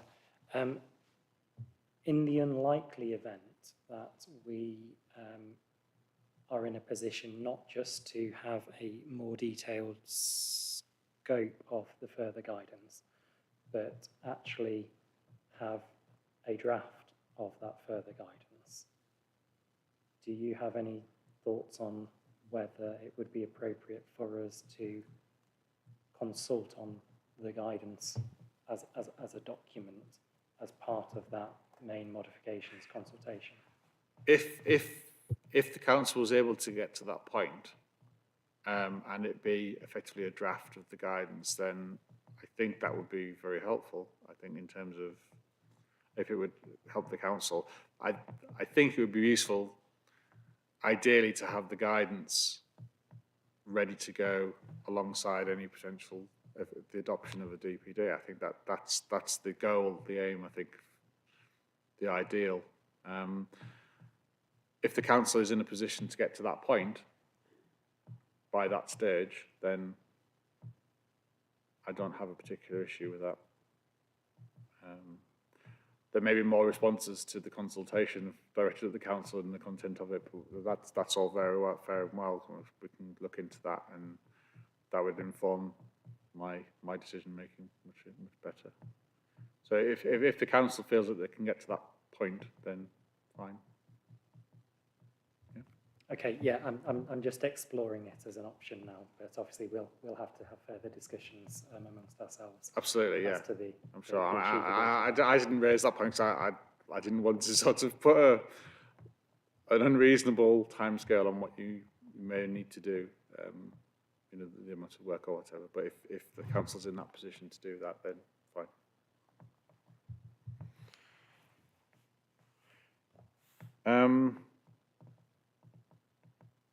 Okay, so in terms of the timescale and the requirements of where we're going with this, is there any other points to make on that? I will say this point just to cover off the minor changes. I haven't got any. I mean, it's not for me to really make any comments on the minor changes. That's for the council to make. I'm not going to be looking at those as part of the examination, really. I'm just considering main modifications about soundness. None of these seem to relate to soundness particularly. I think it's just factual information. I think the point about the regulated and unregulated carbon, I think, is in response to just clarifying the DPD. And I think there wasn't anything else in there that I felt was anything that was particularly to do with the soundness of the plan. So I'm happy with those as they are for the council to take forward. That's a decision for you to make. Okay. What I would say, though, is that this may end up being added to. I don't imagine it would probably end up being added to, just given that things have moved on and the discussions we've talked about in terms of dates and those types of things, just for clarification. So I imagine this will be added to through those points. And also, I think in terms of going forward, I found it quite useful just for completeness to have a statement of minor modifications going out at the same time as part of the consultation with the main modifications, not for any particular comments. There's no requirement for the council to do that, but I just think it provides a broader or rounded picture. Dare I say, councils have even gone to the extremes of providing a track change document which shows what the plan would look like with those changes in place. I found that quite useful in the past as well. So a composite plan of the changes in place, but that's for the council to decide. But as a suggestion, I've found that quite useful in the past for gaining comments as well, and for people to actually read what the plan would say. But that's a suggestion anyway. Yeah, I agree, Inspector. I think that would be helpful to those considering the the consultation. So yeah, that's something we'll certainly look at potentially doing.